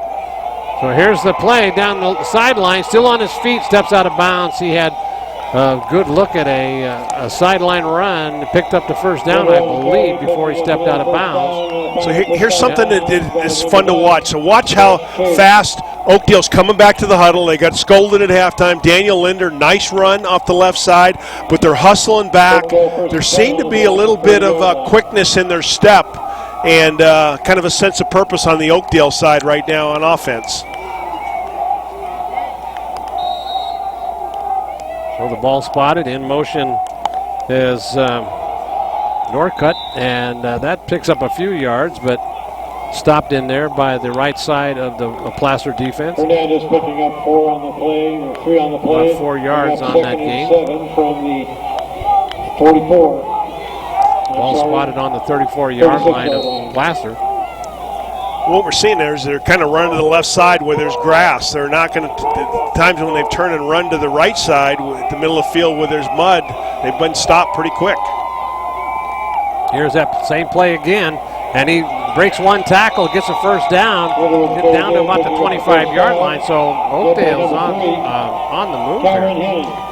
Well, Daniel Linder gaining over 1,200 yards so far this season, totally shut down in the first half, is showing some emotion and a little bit of intensity. If you watch the way he took that ball off the left side and then lowered his head and just bowled for a first down. They're running the same play over and over again to the left till they stop. Now they're going to come back to the right side, and that goes nowhere, as you pointed out, Rick, that coming back from off the grass into the center of that mud, you just don't have the footing. Well, I think you're coming to the strength of the Placer defense, too. Big defensive lineman there, number 52, number 47. Those guys are just stuffing it up inside, and just no room on that side of the field. There's the handoff, trying to turn the corner, can't do it. Coming up is Barger as he makes the first contact and the stop. Number 10, Cody Barger with the initial hit. Cody Barger on that senior, playing a good game here tonight. On the Placer 36-yard line. So now it's on the 36-yard line, and it'll be third down. So big play coming up here. Third down and 9. Now they've shown no ability to throw the football. They haven't thrown yet at all. There's a rollout of fake, and he's going to run it, and he's going to get close to the first down. He gets down inside the 20-yard line. Let's see. Keeper picked up about 8 on the play. That's about an 8-yard gain. It's just going to be short of the first down, I believe. And that'll bring up fourth down. So a big stand here by the Placer Hillmen. Good fake. Handoff looked like they were going to go right, and then Spencer Thomas takes 11. An excellent tackle by Johnny Foley, number 25, to keep them short of the first down. So big gamble, not a gamble, but a big play here for the ball game. Handoff. Oh, he's got a hole. He's taking it to the left side. He's going to get the first down as he takes the ball. And then looked like a fumble. Looked like the ball was scrambling everywhere. Scrambling, and Placer saying they've got it. Let's see what's happening here. No signal yet. And they got the first down, but they give the ball back to Oakdale. Big break for Oakdale, as that looked like a turnover from this angle. Looks like Marcus Hernandez has certainly got the first down. Good quick run to the left side, and then Placer delivered a blow on the football, pop loose, but obviously they came up with it. Oakdale did. First and 10. Now a timeout's going to be called. Let's see if it's referees discussing something here. Let's see if they're going to, Placer is going to call a timeout, as we've got 8 minutes and 23 seconds left to go in this third quarter, as the opening kickoff was taken here in the second half on their own 36-yard line. They've marched all the way down to the 16-yard line of Placer, so they've got a chance here to tie the score or take the lead. And the rain picks up a little bit stronger as it continues to fall. If you look at the Oakdale side of the field, their fans have come out of the stands and they're kind of lining up on the track and kind of getting closer to the action. I guess they're allowing it here tonight, but So Trent Merzon, the coach of Oakdale, challenging his guys and saying, hey, we got to keep this drive alive. Pretty good drive going. A couple key third down situations that they've converted on. And then the defensive coach for Placer, pretty fired up himself, getting in their face and saying, we got to make a play. We got to strip the football. We got to get a turnover. Here come the Mustangs.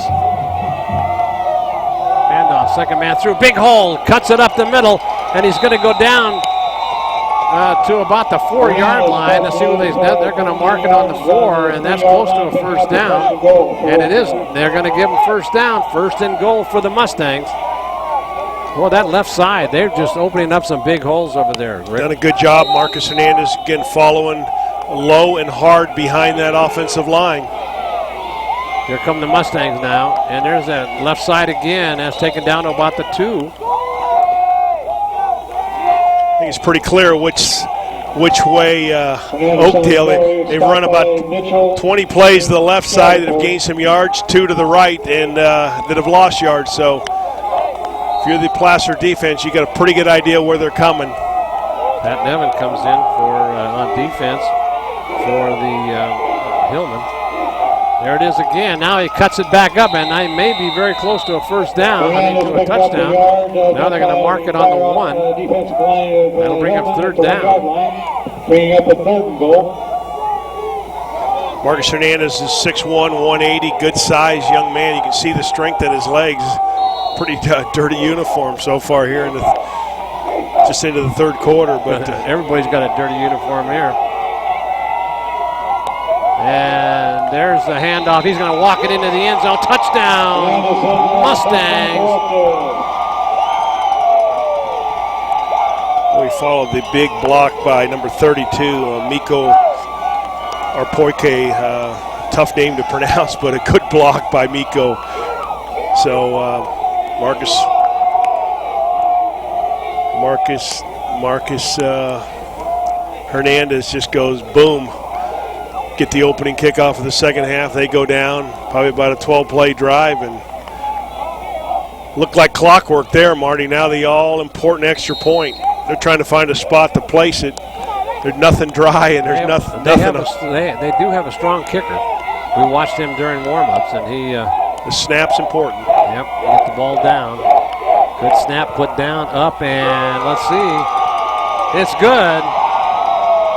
7-6 now. It's the first time in tonight's ball game that the Placer is trailing. Mark Lee just comes by, the athletic director and basketball coach for the Placer Hillmen, is getting ready for the big Kendall Arnett tournament. It's the 69th annual, and he comes by. The truck says hello. Here's that touchdown on that replay here.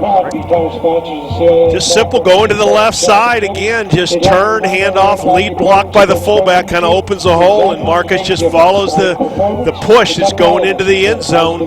And I got to hand it to him. Good job by Oakdale. Whatever they saw at halftime, or whether they came out fired up, looked like Placer had them stopped a couple times, but they converted on third down. One of the things I did see, that I've been watching the quarterback, that's number 1, Thomas. He steps forward with the snap. I've never seen that before. Have you noticed that? Marty, that's amazing.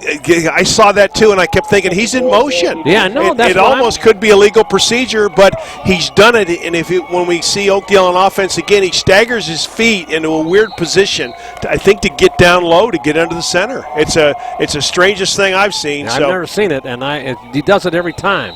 So there's the kickoff. It comes up short, and it's going to be fallen on, and Placer, I would say, starts with good field position, but there's not a good field position on the field. There's not a good field to start on, right? So now it's a good challenge to Placer in their offensive line to say, okay, we got to take control of the, just like Oakdale did to us, we got to take control now of the line of scrimmage. Somehow they've got to get some footing. So here come the Hillmen. See if they can counter. Their handoff to Josh Turney. Right side's got a hole. He's going to go down the sideline. Big run. Tries to cut back. and then got all the way down to the 35-yard line. Well, they'll spot it on the 34. Big run by Josh Turney as he took it to the outside, drove it all the way down the sideline, and tried to make a cutback, but unable to do anything with it. Ill-advised in this kind of field to try to make that cutback. Just keep going to the sideline, get as much as you can. They had excellent pursuit by Travis Phillips. And it looks like there might be a penalty there. No wonder that hole was so big, huh? Are they walking backwards? Let's see what they're going to do here. They are. They do have the flag. Wow, that Let's see what the referee's going to say. Personal foul against the. Personal foul against Placer. Oh boy, that's a hard break. So now where the personal foul occurred, they're going to go and give him a first down, but the ball will be brought back 15 yards. So it must have been a late hit downfield. I didn't see it, Marty, but possibly maybe a clip on when Josh tried to cut back. And so it's on the 49-yard line. Let's see what they do this time. Another big hole opened up and going on down for about 6 yards on that carry. That was looked like Robinson. Yeah, big number 44, Michael Robinson. Or not big, I'd say he's more of a scat back, quick and elusive, but kind of lowered his shoulder and delivered it up in there into the middle of the field. So here come the Hillmen again. Handoff to Josh around the right side, and they stop him for no gain. That'll bring up third down. On that tackle for the Mustangs was number 33, Justin Armstrong. This is where I think you got to challenge big number 77, Tanner Anderson, for Placer, the big left tackle, and start getting him to drive off the ball and creating some space so runners can get some yardage. Handoff, and that's Robinson, but I don't think he makes the first down, but they'll be short at just a couple of yards, so let's see where they spot it. I think you're in 4-down territory here, wouldn't you, especially in this kind of down. Rain continues to fall, and I just heard that the 310 to Yuma is just coming through here, huh? Man, the train doesn't even, the weather doesn't slow that train down, does it, Marty? Here comes a train. Handoff, right side to Josh Turney. Did he make it? I don't know, but he did. He might have got it on second effort. Let's see what they're saying. He might have got it on second effort, or the ball might have come loose, but nobody's signaling first down in a key stop and a loss. Josh getting up slowly. I wonder if he did fumble in there, so referees are going to take a look. It looks very, very close. Let's see. I'm going to say no first down. The production truck says first down. I'm saying it's just going to be a little bit short. And I'm a non-controversial guy. I'm going to stay out of it for just a minute. Oh, well, let's see. They're going to put it down, and it is short by just a little bit. Let's see what. Wow, referee can't even decide. Maybe there's some mud on the ball. It looks like it's sticking out, so the referee's getting ready to make a decision. He's lost.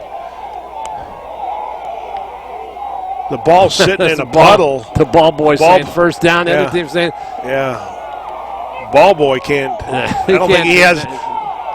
I don't think he has much leverage here, so looks like a consensus. Looks like they're going to give a first down. Oh, they are. Oh boy, wow. That was unbelievable. That took them a long time. I've never seen a group of referees stand. Nobody wanted to make a decision, did they? And then the ball boys wave, and it's a first down. Well, gosh, it's amazing you would have that kind of position because you're the Placer ball boy. So, well, good job by Josh Turney. So lowering his shoulder and just running up in there, getting a first down. Here's the handoff, trying to do a sweep around the left side, and he's going to pick up some yardage and being run out of bounds. That is Spangler. Second or third time he's carried the ball, so fresh legs getting to the outside pretty quick. Nice run, good call by Joey Montoya. Spangler looks like he's a little surprised there. He's saying, I don't know, Josh, I just ran because I was scared. I just Tanner Anderson blocked somebody finally, and I just ran around the end. So nice run. Good to get a first down there. I think so. I'd like to tell you where the ball is. There's a fumble, and I think Placer recovered it. Burnett falling on his own fumble. Bring up a second down and about. I don't see where the ball's played. I don't know where the marker is. Well, I'd say I'd put that fumble on Colin Burnett. He looked like he just came out of the. Looks like he comes out of the center a little quick and just never got the snap. And you gotta stay under center. Here's handoff and coming up making a nice tackle. Turning on the carry, that's number 35. He's played a whale of a ball game tonight. That's Blake Thompson. Ball's down about the 25-yard line. And we've got 3:53 left to go in this third quarter as the clock continues to run. And it's starting to come down a little bit harder. And the wind has picked up. So the conditions are not very conducive to good football. Handoff, Robinson, big hole. He's going to make the first down. Gets it all the way on down to about the 15, 20-yard line. Maybe let's see where they spot it. I don't know if I saw a guy in motion. It looked like Josh Turney may have turned up a little quick as he was coming in motion, and he headed up the line of scrimmage just a little quick. So I thought I saw an illegal procedure. We'll see what the referee calls. Illegal procedure. Way to go, Rick. He's on top of it tonight. Rare form. You got to wait till you got to go parallel to the line of scrimmage. I've heard it a million times. So, but Josh just wants to get up there quickly and get his block. So could be a tough 5-yard loss as Michael Robinson had the first down. Third down and about 13. At the 26, and there's a handoff on that sweep again. And let's see, he got it down to about the 23-yard line. That's going to be short of the first down. Stop by number 6, Justin Martin. This will be fourth down. 4th and 10 for Placer at the Oakdale 23-yard line. 23-yard line, and it'll be fourth down. Well, this time Christian Harrison, number 6, and number 11, Evan Staton, just shut that play down. Good pursuit from the backside, so Spengler had nowhere to go. Fourth and, what do we got, Marty? I'm having about 4th and 10? Okay. All right, going to pass, looking, he's going to get sacked and brought down, and the ball's loose, but it doesn't make any difference. It's fourth down as Oakdale takes over. Good defensive stand in there by the Oakdale Mustangs as they put a big rush on, and making the sack for Oakdale was big number 13 or 15. I couldn't tell. Well, we don't have a 14 on it. I thought it was 14, but we don't have a 14 on our play sheet. So good job by you, whoever you are.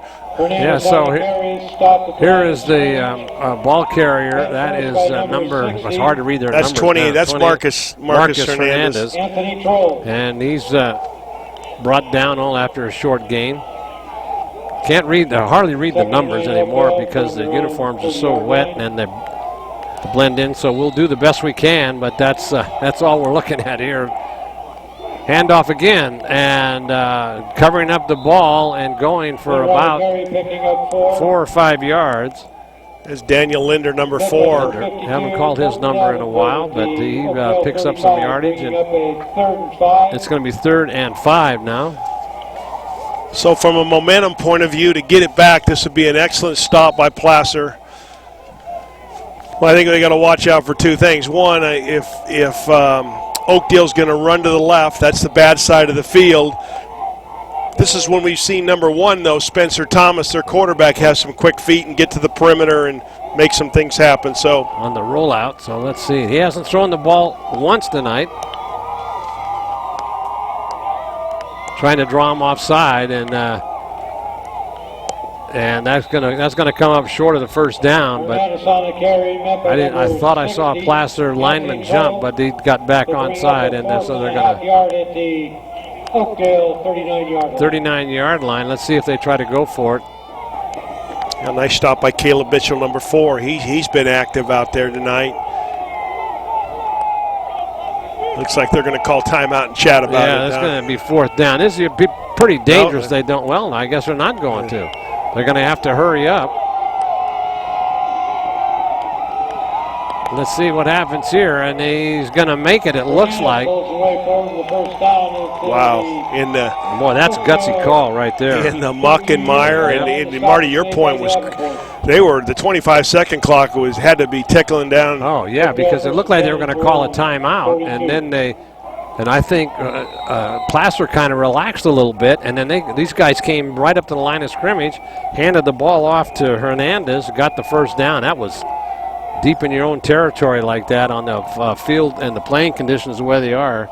It's kind of tough. So it's got 11 seconds. They're going to let the clock run out, and they'll be coming down to the other end of the field, and now they'll be able to run to their right. To get on some grass, whatever grass is left. So I don't know if the clock was tickling down or winding down. I got my Merdswicks there, but there was the touchdown production scoreboard. We're here at the end of the 3rd quarter. Marty Mortensen along with Rick Ellwood saying thank you for joining us tonight. It's a wild, stormy night tonight, and the weekend's not gonna get any better. But we're here with 1 quarter left to go, 12 more minutes of this ball game, and there's your line score at 7-6. The score here on a very sloppy field, and they're gonna have to turn it up and get something going here as Placer needs to get that ball back, and then. And even if they get the ball back down deep in their own side of the field, they got a long way to go. Yeah, I remember last year the playoffs were in the rain. So this time of the year, that's what you get. And this might be a good idea to go around the stands and collect some money for a new turf field. What do you think? I think these are hard times. I don't know if you'd collect it up here. I think they would take a first down right now. We could collect money for a first down, but that was a quick 3rd quarter, Marty. 2 touches by Oakdale. One certainly had a nice drive. The opening drive got a score, and I think Placer only touched it once. Yep. Had 1 drive. So let's see if they can shut Oakdale down, get the ball back, and make something happen in the 4th quarter. So here we go. Start of the 4th quarter. Oakdale on the move again, and the quarterback keeper, but that didn't fool anybody, and that was Tyler Graves came in and made that stop. He wasn't fooled at all, and when it got into the backfield, that looked like about a loss of about 4 yards, so big play for Placer. Excellent defensive discipline, knowing your assignment and staying home by Tyler Graves as Spencer Thomas tried to get out the outside. First handoff, first man through, following his blockers, and he's going to get some big yardage. He's still driving, gets close to the first down. Hernandez with a pickup of about 8 yards on that pickup. That'll bring up 3rd down and short yardage. He's a tough kid at 6'1", 180. Probably even going a little bit bigger than that. He looks bigger, but he just wraps up the ball and just keeps churning the legs, and hard to bring down. Tough to bring down. There it is, handoff again, but there's a flag. It looks like a flag comes in. That's a perfect place for holding. That was a face mask or what? No, maybe, let's see. The ball carrier put his head down, and I don't know whether they're talking to the Placer, so it probably is a holding call. Well, an excellent stop by Colton Davenport, even if there wasn't a holding call.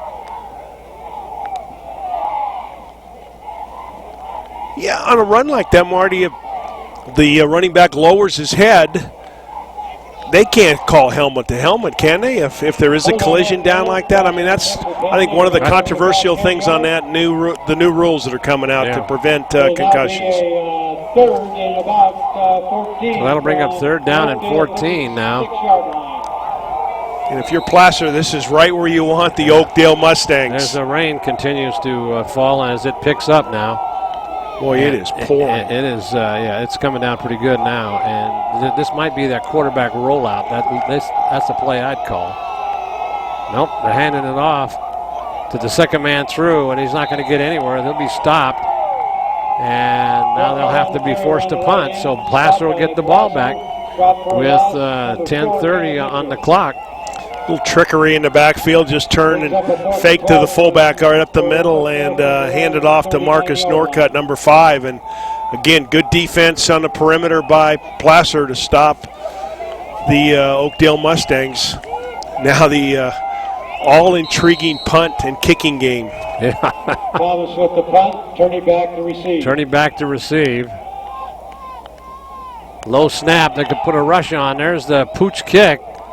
Not going to go very far, but it doesn't. It takes a Placer bounce, and it goes out of bounds, and that's going to be, I guess, to the 50-yard line. I can't tell yet. Well, but still an excellent job by Oakdale to get it off. The ball skipped back to the punter, and there was pretty good pressure put on him. Could have been blocked, but he got it away with just a little one-step drop. And so now it's up to the offense to do something. Here we got an opportunity and. Good field position. Let's see if the Oakdale can hold them. Handoff, second man through, picks up short yardage. Robinson with a 2-yard gain. Robinson, the ball carrier. Stop a number. Boy, he's going to be if he is a sophomore, that young man, Michael Robinson, is going to be a good player as he continues to develop. Second down and 8, 2-yard pickup on that run by Robinson. They're crowding the lines. And now here's a handoff to still going. That's Turney, and he's going to go forward. He still goes. He picks up about 4 yards on his own. There is a flag on the play. Flag down. Stop was made by 31, Braden Stevens. Yeah, number 56, Johnny Rue is signaling a penalty, and looked like Josh was going to break it free, and then it looked like for a second there that they were tackling the football too. Maybe going to strip it away from him. So let's see what the call is. Well, it's going to be a big penalty as they marked off 15 yards, looks like. No, only 5, illegal procedure, but they from that it turns out to be about a 15-yard penalty because he picked up close to 10. That's a good call. So AC Brown, number 33, was pretty excited. But boy, those are the kind of things that just kind of break your will on a night when the yards are coming very, very difficult. Here come the Hillmen. Handoff on a sweep, and there's a block in the back. I don't know if they're going to call it or not. But 30 on the carry, stop by Bastian Jimenez for no gain. No gain on the play. That play ran for big yardage twice before, and now all of a sudden. 43-yard line. That's 2 key procedure penalties on Placer that have either stopped drives or put them into long yardage situations. So just the little disciplines that drive coaches nuts. So here come the Hillmen, and handoff, first man through. That looks like Robinson again. Let's see if that is him, the ball carrier, and he's going to be at the Placer 48-yard line. Placer 48-yard line, and Michael's limping again bad. He's hurting. Good block by number 75, Pat Nevin, big senior kid. He did a nice job getting a little bit of a hole for Michael, but that's a tough loss if he limps off the field. That's the second time he's done that. Hopefully it's just a cramp for him. And 4th down now and about 8. So they'll be punting. Long snap. Gosh, would you do a fake here, Marty? No. You got to pin him back. High snap, big rush. And it's blocked. And they'll get good field position as it goes out of bounds. So big pass rush for the Mustangs. And from an Oakdale point of view, I think that's totally ill-advised because it could have got a penalty. If they get a penalty for roughing the kicker, that they got nothing to gain by doing that. I mean, a block, obviously, but they didn't gain a lot of yardage on the block, and the punt game's not going to go very far. So, boy, risky on Oakdale's side, and tough for Placer to be stopped on that drive. Here come the big hole. He's got some room, and he's upended. Nice tackle in there by Caleb Mitchell. Now watch this, Rick, as they put the hard rush. Look how deep the punter is. He's almost 15 yards deep, which is really unusual. And then there's just white shirts everywhere. Yeah. There's no chance for the punter to get it away. May not even had it blocked. He may have just missed it off the side of his foot. But in the first play, they go for a lot of yards and a game-saving tackle there by Josh Chase, number 9. Here's a big hole, and he's fumbled the ball, and it's going to be picked up by Placer. They'll take over. That ball shot forward about 10 yards. I'm sorry, Marty. I jumped right in on you there. I got pretty excited, too, but that ball popped out. We can't see the numbers. We can't see the yardage, but I saw that ball flying out of there. I did, too. Wow, what a big play by the defense for Placer. Because Oakdale was on the move. Yeah, the guy had just gotten him, probably had moved ahead another 10 yards there before he fumbled. I don't know if that was Daniel Linder or Marcus Hernandez. 4th turnover. Going back to pass, looking downfield, and it's going to be thrown into double coverage, and it's going to be intercepted. Second pass of the game. That ball's intercepted by number 6, Justin Martin. Wow. That it looked like he was rolling. He might have tipped it to himself, kind of fallen backwards, and the ball might have fallen right into his stomach. Yep. Well, I like the call, even though in a tough situation, rain and coming out after a big turnover and trying to strike. So you can't fault Joey Montoya and Placer, but got to hand it to Oakdale for being there defensively. Yeah, they had double coverage. Now there's about a 5-yard gain or 4-yard gain. Here's the interception here. So quarterback goes back. He's got good protection. No real pressure on him. He gets a chance to step and throw, and he lofts it high and long. And there's 3-4 guys there. So he tips, and it looks like, he tips it into his other player's arms, and as he's falling down, number 6, Justin Martin, makes the interception. Wow. Could be a play that keeps the season alive for Oakdale. Hernandez on the carry, stopped at the line of scrimmage. And that was Chase, looks like, went up for the ball. That's only the second pass thrown all night by either team. And it was intended for Chase, and the one in the end zone went through his hands. And then that one there, he went up for it as a defender that time. Yeah, it was pretty good, well covered. Clock continues to run down. 6 minutes left. If Oakdale can put a drive together, Placer might not be able to get the ball back. And now they might have to call a timeout to stop the clock. They do. They ran off a lot of time. 5:55 left. As boy, that was a big interception.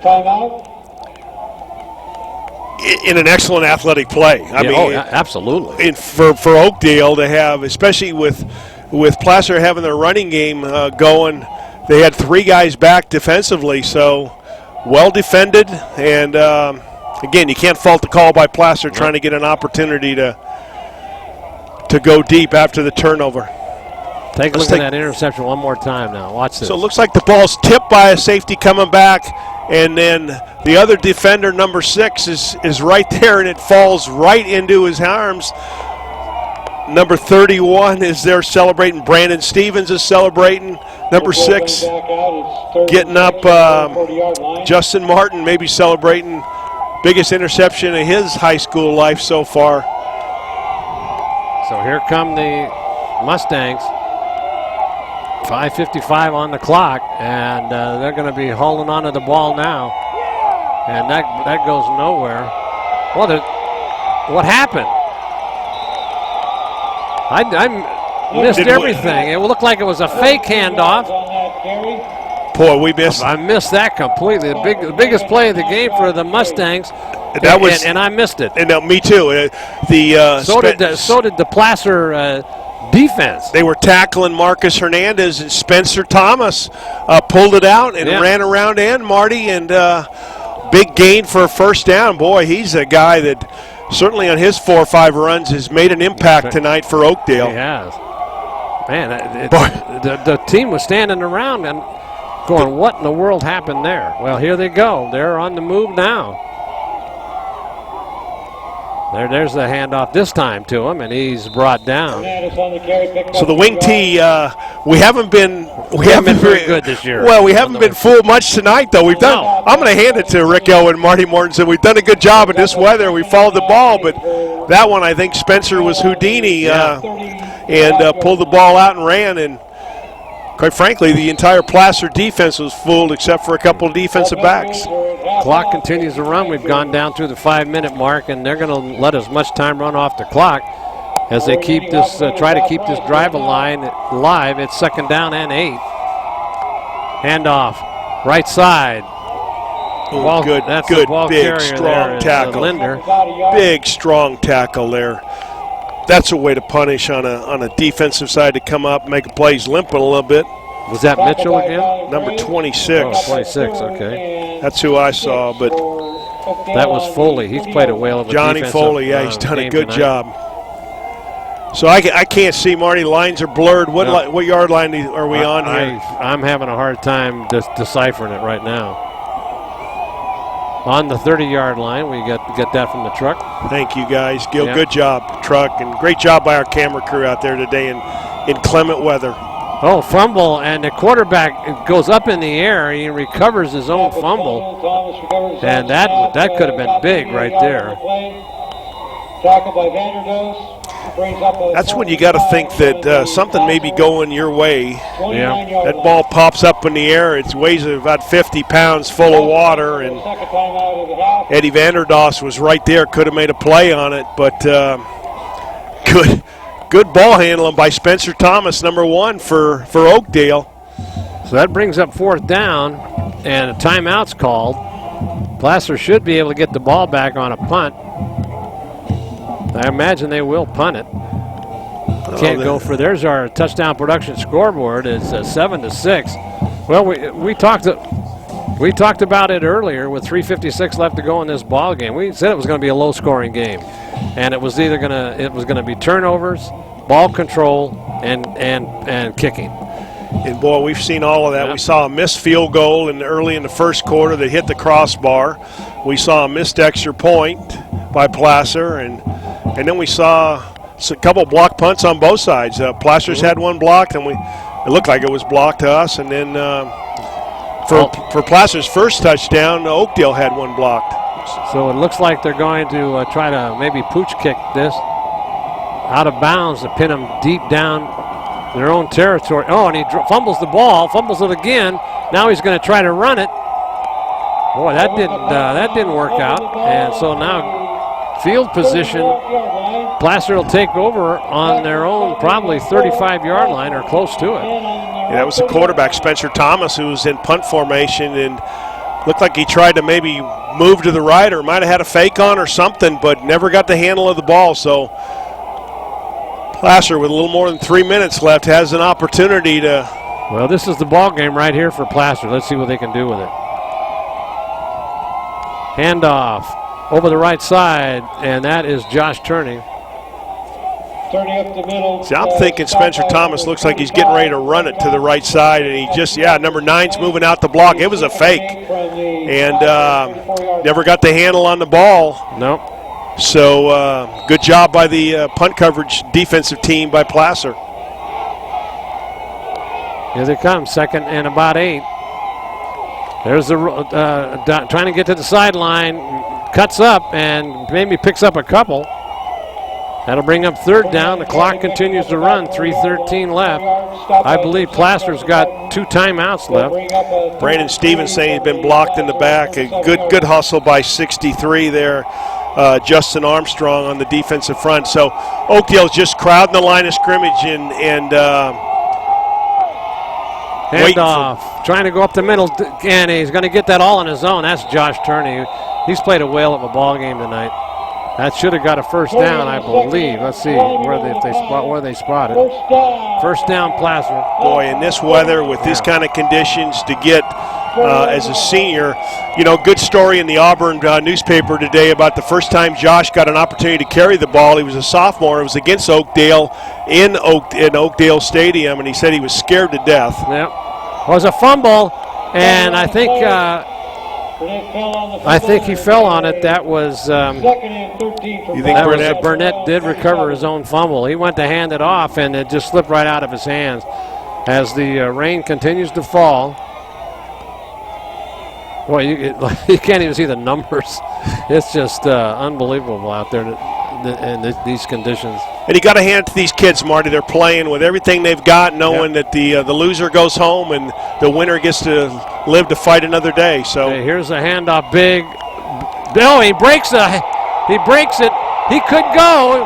Josh Turney. He's got some speed. He gets down to the 18-yard line. Wow, that was a big play right there. Boy, he was tackled behind the line of scrimmage. All Josh Turney there. An excellent run. He lowered his shoulder. He broke 2 or 3 different tackles. And as I was alluding to you earlier, the first time he carried the ball was against Oakdale. And this is excellent job by the senior Josh Turney. Now some good blocks. A couple of the linemen fell down. But then he was hit at the line of scrimmage right there. He went down almost. Now here's the handoff again over the right side, and it's going to be brought maybe a half-yard gain. That was Robinson, the ball carrier. Timeout's going to be called. So let's see Josh again here, where he looks like he stopped in the backfield here, Marty. Yep. Good lead block. Good the guard pulling up in the middle. A little Olay there by number 31. He steps aside, doesn't want to take on the blocker, and Josh just breaks it. And number 21, Joe Mangino leading the way. And Josh, go to the end zone. So excited Placer sideline, and Josh probably could have in a dry field could have outrun those guys for a touchdown. But great run, great effort by Josh Turney. And he's been playing both ways too, so he's probably pretty tired at this point of the game. But it looked like Mangione came very close to putting a block in the back. Maybe that's why he put his hands up, just to kind of stay away. But maybe someone's establishing themselves here. Marty's a little bit of Bill Slayton's son's player of the game. Yeah, I think Turney has got my vote so far. Been some excellent play on defense, but that run right there might have been a game saver. Here's the handoff again, trying to pick up some yardage, but unfortunately, no hole there. It's still at the line of scrimmage. Original line of scrimmage, and the clock continues to run. 1:29. Placer hustling back to the line of scrimmage. Boy, if you're a sophomore kicker named Isaac Brace, you got to be a little bit nervous in the throat right now. Yeah. Clock running down. 1:15, and handoff. He's got some running room, and he gets down to about the 10-yard line. Did he get enough for the first down? I couldn't see how far he's got to go. It's going to be 4th down. Here's your season right now with 59 seconds left to go. That's the first time. It was a handoff by a senior who was replacing Darren Senti. Cole Swisley, nice job on the reverse, getting around. So they're going for it, Marty. Here it is. Here's your season. And looks like he's going to make it, and he gets down to the 5. Tremendous run by Josh Turney. Tremendous just effort following the offensive line, just bulling, turning, scrapping, and leaning forward, and the crowd's going nuts. Yeah, 38 seconds left and counting. Probably stop the clock. He does. That'll stop the clock with 36 seconds left. And this, they're in field goal range now, but on this field, Montoya wants to take it in. I just don't think you want to take a chance, and especially you don't want to put not that Isaac Brace couldn't make that field goal, but or wouldn't want that opportunity. She got a couple shots at the end zone, so I'm guessing that Placer has no more timeouts if they down the ball like they did there. And that's that sweep, and that goes nowhere, and That almost a loss. Got to hustle. Got to get back to the line of scrimmage. Seconds left. They're going to try to down the ball and maybe get their field goal team in there. Yep, that's what they're going to do. They're going to try to set up for a field goal. Wow. Man, with 18 seconds left to go in this game. Looks like the ball's going to be spotted on about the 6-yard line, so about a 23-yard field goal. What's the weather looking like to you on your side, Marty? It's pouring down rain. And no wind blowing. So no wind going to hurt, but this is where on Oakdale side I'd make sure I put plenty of pressure on the kicker. It's, look at the number of that kicker. That's Cameron Hennon. Now they're going to be a timeout called on Oakdale. Oakdale they call it ice in the kicker. It's cold enough to do that, but yeah, that's the first time now.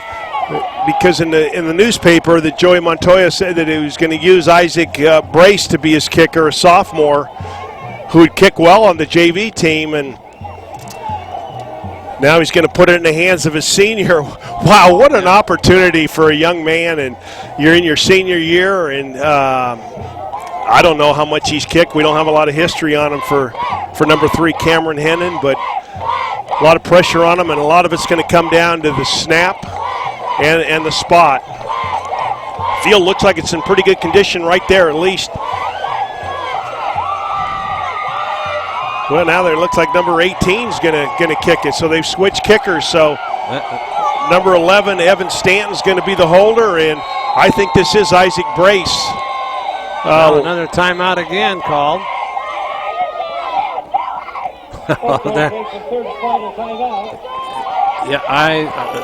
Back-to-back timeouts are. As long as you got the timeouts, you can call them.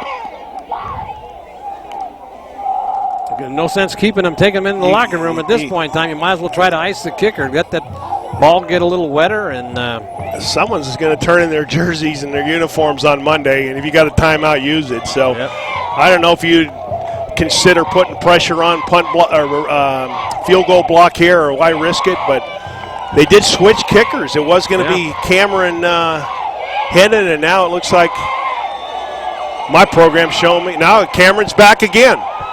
And now it's number 3. They're going back to Cameron Hennon. So a little bit of cat and mouse going on the field goal side.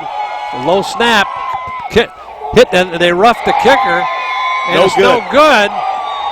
But let's see, they knocked the kicker down.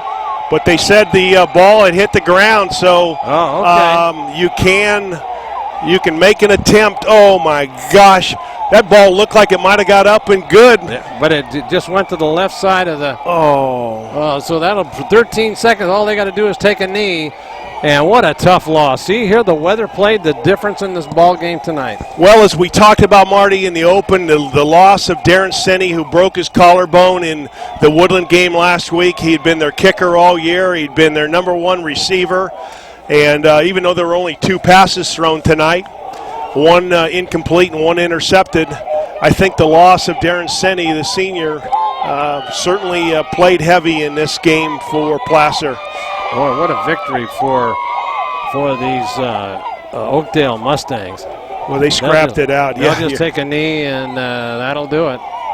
Well, they came out, Marty, and did what they had to do the second half. They dominated the line of scrimmage and scored, and then they and then they completed their extra point. But I've been there, you've been there, I'm sure we've all been there, the parents have been there. The hole in the stomach of the Placer Hillmen right now is the exuberation on the Oakdale side, well deserved, but the wind just went out of the sails on the Placer side of the.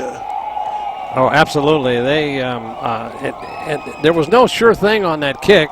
Like last week, we witnessed Bear River having the same problem. Same difficulty, Marty, and even on a dry field out there. And then here tonight, we knew it was going to come down to the kicking game, and the turnovers and ball control, and it just a great drive by Placer on with Josh Turney leading the way on that. So here's that replay.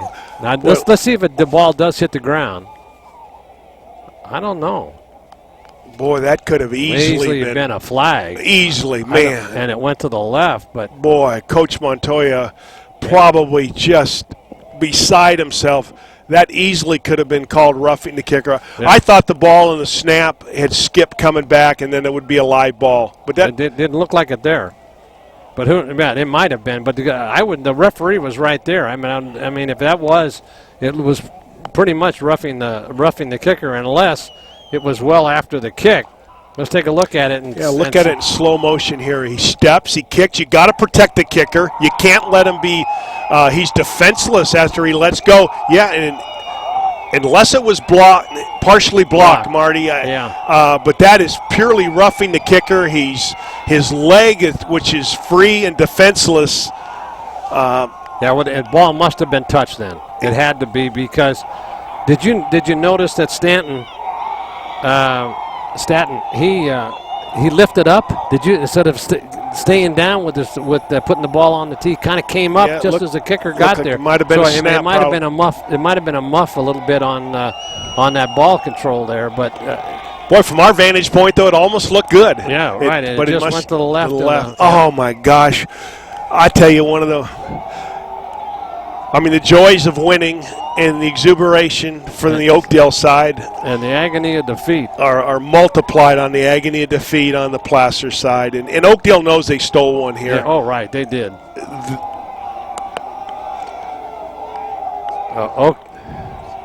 Oakdale will be will now, since their victory here tonight, they'll be the highest seed. They'll be number 5, and they'll have the home field advantage for the championship game. So that's they play the winner of semifinals, I should say. I apologize for that. They play the winner of the Castle Robles Vanden game tonight, and I think Vanden probably spent everything they had last week when they beat the number 1 seed Manteca. So probably be Castle Robles and Oakdale, and I tell you, I know. Look at the steam coming off the players out there. That's something. They know the bus ride home, that they stole one here tonight, that they got away lucky, but they did what they had to do. Mm-hmm. They they took care of the field goal or the extra point, and did what they had to do. And we'd like to remind you that you're watching exclusive coverage of Placer Hillmen football on the Touchdown Sports Network.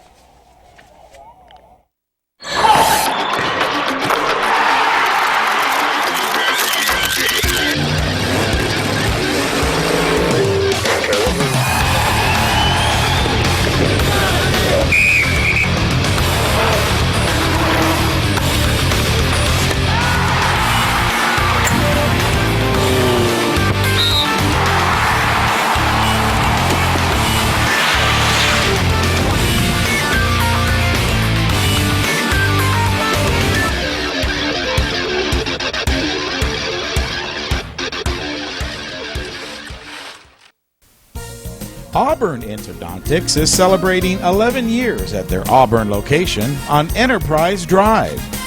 Dr. Paul Bianchi has specialized in root canals and associated surgeries for many years.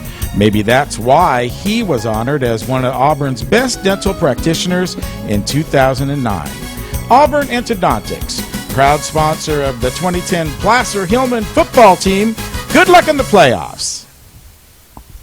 Mike Bratton is the neighbor you can count on for your most important insurance decisions, 24 hours a day. The first step begins with a phone call. Hi, I'm Mike Bratton, your good neighbor State Farm agent, and I look forward to hearing from you. Since 1984, my team and I have been educating clients and developing long-term relationships through personalized and professional guidance on their insurance programs. We will put you in the driver's seat and strive to enhance each encounter you have with us. Like a good neighbor, State Farm is there. The Painter family's been feeding Nevada County since 1959, and October marks 51 years serving you. SPD Market is proud to be the only IGA family-owned and operated market in the area. You're sure to see your friends and neighbors in Grass Valley or Nevada City.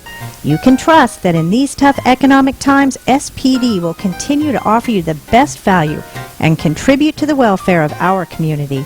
SPD, a hometown proud IGA market. Gold and silver are more important as a part of your investment portfolio more now than ever before. There's inflationary pressures. China alone could push the gold price more than double from $1,000 to $2,000 an ounce. Hi, my name is Jason Hommel and welcome to the JH Mint. Here at the JH Mint we have all sorts of gold and silver. We have about 200 ounces of gold. We have about 20,000 ounces of silver or more in stock. We also assay or scrap gold jewelry and placer gold, and we will be here for all of your gold and silver investing needs Monday through Friday, 10 a.m. to 5 p.m. Yeah, back here at the back, they can get you a copy of the tape. Okay, we're back here at LeFebvre Stadium, and there's a good shot of the Placer squad down there with Joey Montoya going over the trials and tribulations of a tough loss here tonight. As I mean, they came within a couple of inches on that crossbar, which would have given them a 3-point. A field goal, but and then they just missed that other one at the very end of the game with 13 seconds, and they're over there on the celebration is going on big time with the folks from and the team from Oakdale. They'll head back to the corral in Oakdale, and the Mustangs will be practicing one more week and getting ready for the semifinal game, and which they will host at home. You see a celebration. You see a celebration there with Marcus Hernandez, who had a great game for Oakdale. We'd like to remind you that you're watching exclusive coverage of Placer Hillmen football on the Touchdown Sports Network. You're always close by your neighborhood Ace Hardware in Auburn. Located on Highway 49 at Luther Road and locally owned and operated for the past 12 years by Mike Ryan and his family, Neighborhood Ace has teamed up with the buying power of Ace Hardware to bring you the largest selection of products for your home and business. And at Neighborhood Ace, they're always ready to talk about the latest Hillman victory at Neighborhood Ace Hardware. Living in Nevada County means living with trees. Hi, my name is John Pay. Our family has had property on Banner Mountain for the last 60 years. For the last 15 years, our property has been taken care of by Amancio Gutierrez. I highly recommend Amancio if you have trees that need climbing, if you have brush that needs clearing, if you have a fire danger, 305-0012. Thank you. Hi, my name's Mark from Swayze's Public Wholesale at 140 East McKnight Way. At Swayze's, we have all kinds of automotive tools. We have all kinds of fasteners, 3 different pitches of metrics. We have safety equipment. And don't forget our glove world. We carry over 600 styles of gloves. If your canopy was damaged this winter, we have all the parts and supplies to fix and repair or expand it. It's Swayze's Public Wholesale. We have everything you need for everything you do. Open every day, 8 to 5 on the weekdays, open till 4 on the weekends. Welcome to Grass Valley Glass, family owned and operated by the Solomon family since 1989. Grass Valley Glass is your local expert in the repair of single and dual pane windows. And don't forget about your auto, truck, or motorhome. Grass Valley Glass also offers same-day repair or replacement on all your auto glass needs, and we work with all insurance companies. Remember, if it's glass, it's Grass Valley Glass. It's Roadhouse food from around the world at the Old 5 Mile House on Highway 20, your 5-minute getaway. Enjoy the comforts inside the Old 5 Mile House and travel around the world in November for the taste of India. Dine on traditional Indian cuisine, and don't forget to make your Thanksgiving Day reservations. Get something for everyone at the Old 5 Mile House, your 5-minute getaway. The Bratton family invites you to join them as they honor the memory of their son, Michael II, at the 5th Annual Turkey Trot 5 and 10K Run Thanksgiving morning at Hooper Stadium on the campus of Nevada Union High School. Last year, a record number of runners participated, raising money for the MEB2 Foundation, sponsoring a new day and suicide and depression awareness. It's the 5th Annual Michael Bratton II Turkey Trot 5 and 10K Run. All right, back here with our Player of the Game award from Bill Slade and Sons, Stuckey Engravers, and that goes John's. None. We both agree. Outstanding performance tonight. Josh Turney, number 25. I mean, it was he got him into position to win this ball game, Rick, and carried him all night long. And unfortunately, Placer came up just a bit short by about 6 or 7 inches on that field goal attempt. And why don't you tell us what you thought about Josh's performance tonight? Well, I think for a senior, for Josh, he, like you said, he gave him every opportunity, almost broke one for a touchdown. He's a fine young man who's kind of began his career against Oakdale 2 years ago at the Corral, and so he's had a great career at Placer. He's done a good job.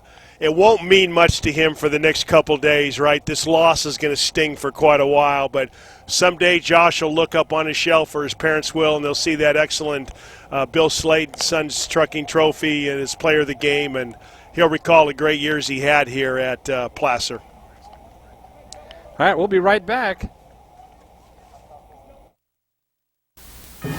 John Sievert has over 20 years of experience with the human body. As a clinical expert in manual therapy, John knows how to help your body repair itself and is dedicated to making you whole again. Whether it's sports injuries or rehabilitation, Sievert Physical Therapy accepts most insurance plans and is located near the fairgrounds. John Sievert is proud to donate his time as a physical trainer for the Bear River Bruin football program. Your car or truck is an extension of your personality. Chuck Cavros knows this, so Top This delivers truck and auto attitude every day with in-store displays featuring thousands of products from WeatherGuard, DZ, bracket truck racks, along with a large selection of aftermarket performance products, all from the top manufacturers. So give your car or truck the attitude it deserves at Top This Truck and Auto Accessories. Bob and Kurt Pinkham have been serving your carpet needs in Grass Valley since 1977. That's over 50 years of experience.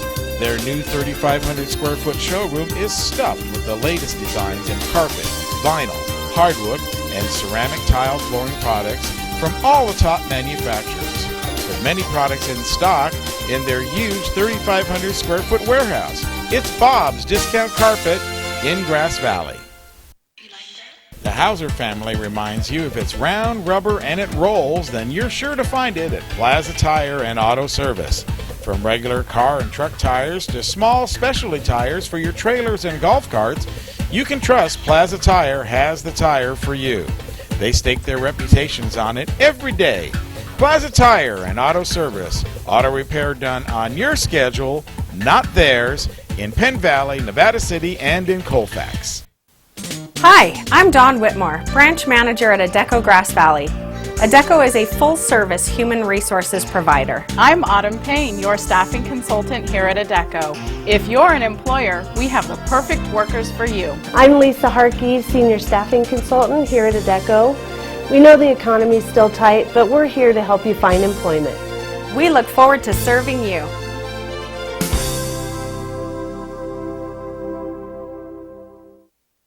B&C is your neighborhood home and garden center for both builders and consumers. They carry everything you need. In their garden center, you'll find a complete nursery along with expert advice on trees, shrubs, perennials, and garden enhancements.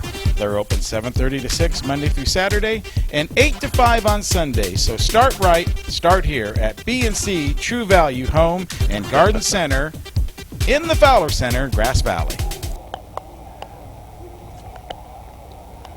Well, here we are back at the end of this ball game. 7-6 your final score, and Placer unfortunately came out on the short end of the stick, but a fine performance by the OakDale Mustangs for the game. As Rick, I want to thank you again for coming out and doing the games with me this year and with Touchdown Production, and it's like everything else. This is our last football game of the season. It's on to preseason basketball. And we'll get ready to do that along with the Kendall Arnett tournament at the end of December, right before the new year. And it's been a kind of an up and down season for all of the Foothill teams. Placer now out of the playoffs. Bear River was out last week in the first round of the playoffs. NU struggled this year. They got off to a fine start, 4-0 in the preseason start of their 2010 season, but then they struggled and lost five games in a row during league, and unfortunately they went out, and so now it's basketball season coming up, and I'll look forward to working with you as the basketball season starts. We got NU, we got Bear River, Placer, and there's a good picture of our truck as the people come by, and it's as they start to close out this football season here at Placer. They had a great run this year, and they made it almost to the very end, just very short. Come up short. Tough game to lose, but there's always next year. The seniors can be proud of what they did this year. And your executive producer and director for tonight's game was Gilbert M. Dominguez. Remote coordinator Sean Kashevsky. Titles and replays by Laura Anderson. Your announcers for tonight's game, Marty Mortensen along with Rick Ellwood. Thanks again, Rick. It's been a pleasure doing football with you this year. Same, Marty. Thank you. And the camera operator is doing an outstanding job tonight. Carly Loving and Omar. Yeah, I want to give big hats off to that camera crew out there in that weather. Good job, Carly and Owner and Sean. Birthday wishes to Linda Mingus. Remote facility provided by the Commander 2. There it is. Technical equipment, Grass Valley Group. And your Commander Maintenance, Plaza Tire and Auto Service. Player of the Game Award, Touchdown Productions, Dookie and Graver. Touchdown Sportswear, DK and Stitches, and What's Your Sign? Touchdown Accounting, Sierra Business Management, Don Gillis, and Cinto Graciano LLP. And we sure love to hear from you. Tell us how we're doing. Give us a call at 274-2206. Look for us on Facebook. There it is. And as the season comes to a close, Marty Mortensen and Rick Ellwood saying for everybody, good night. Good job, Bob.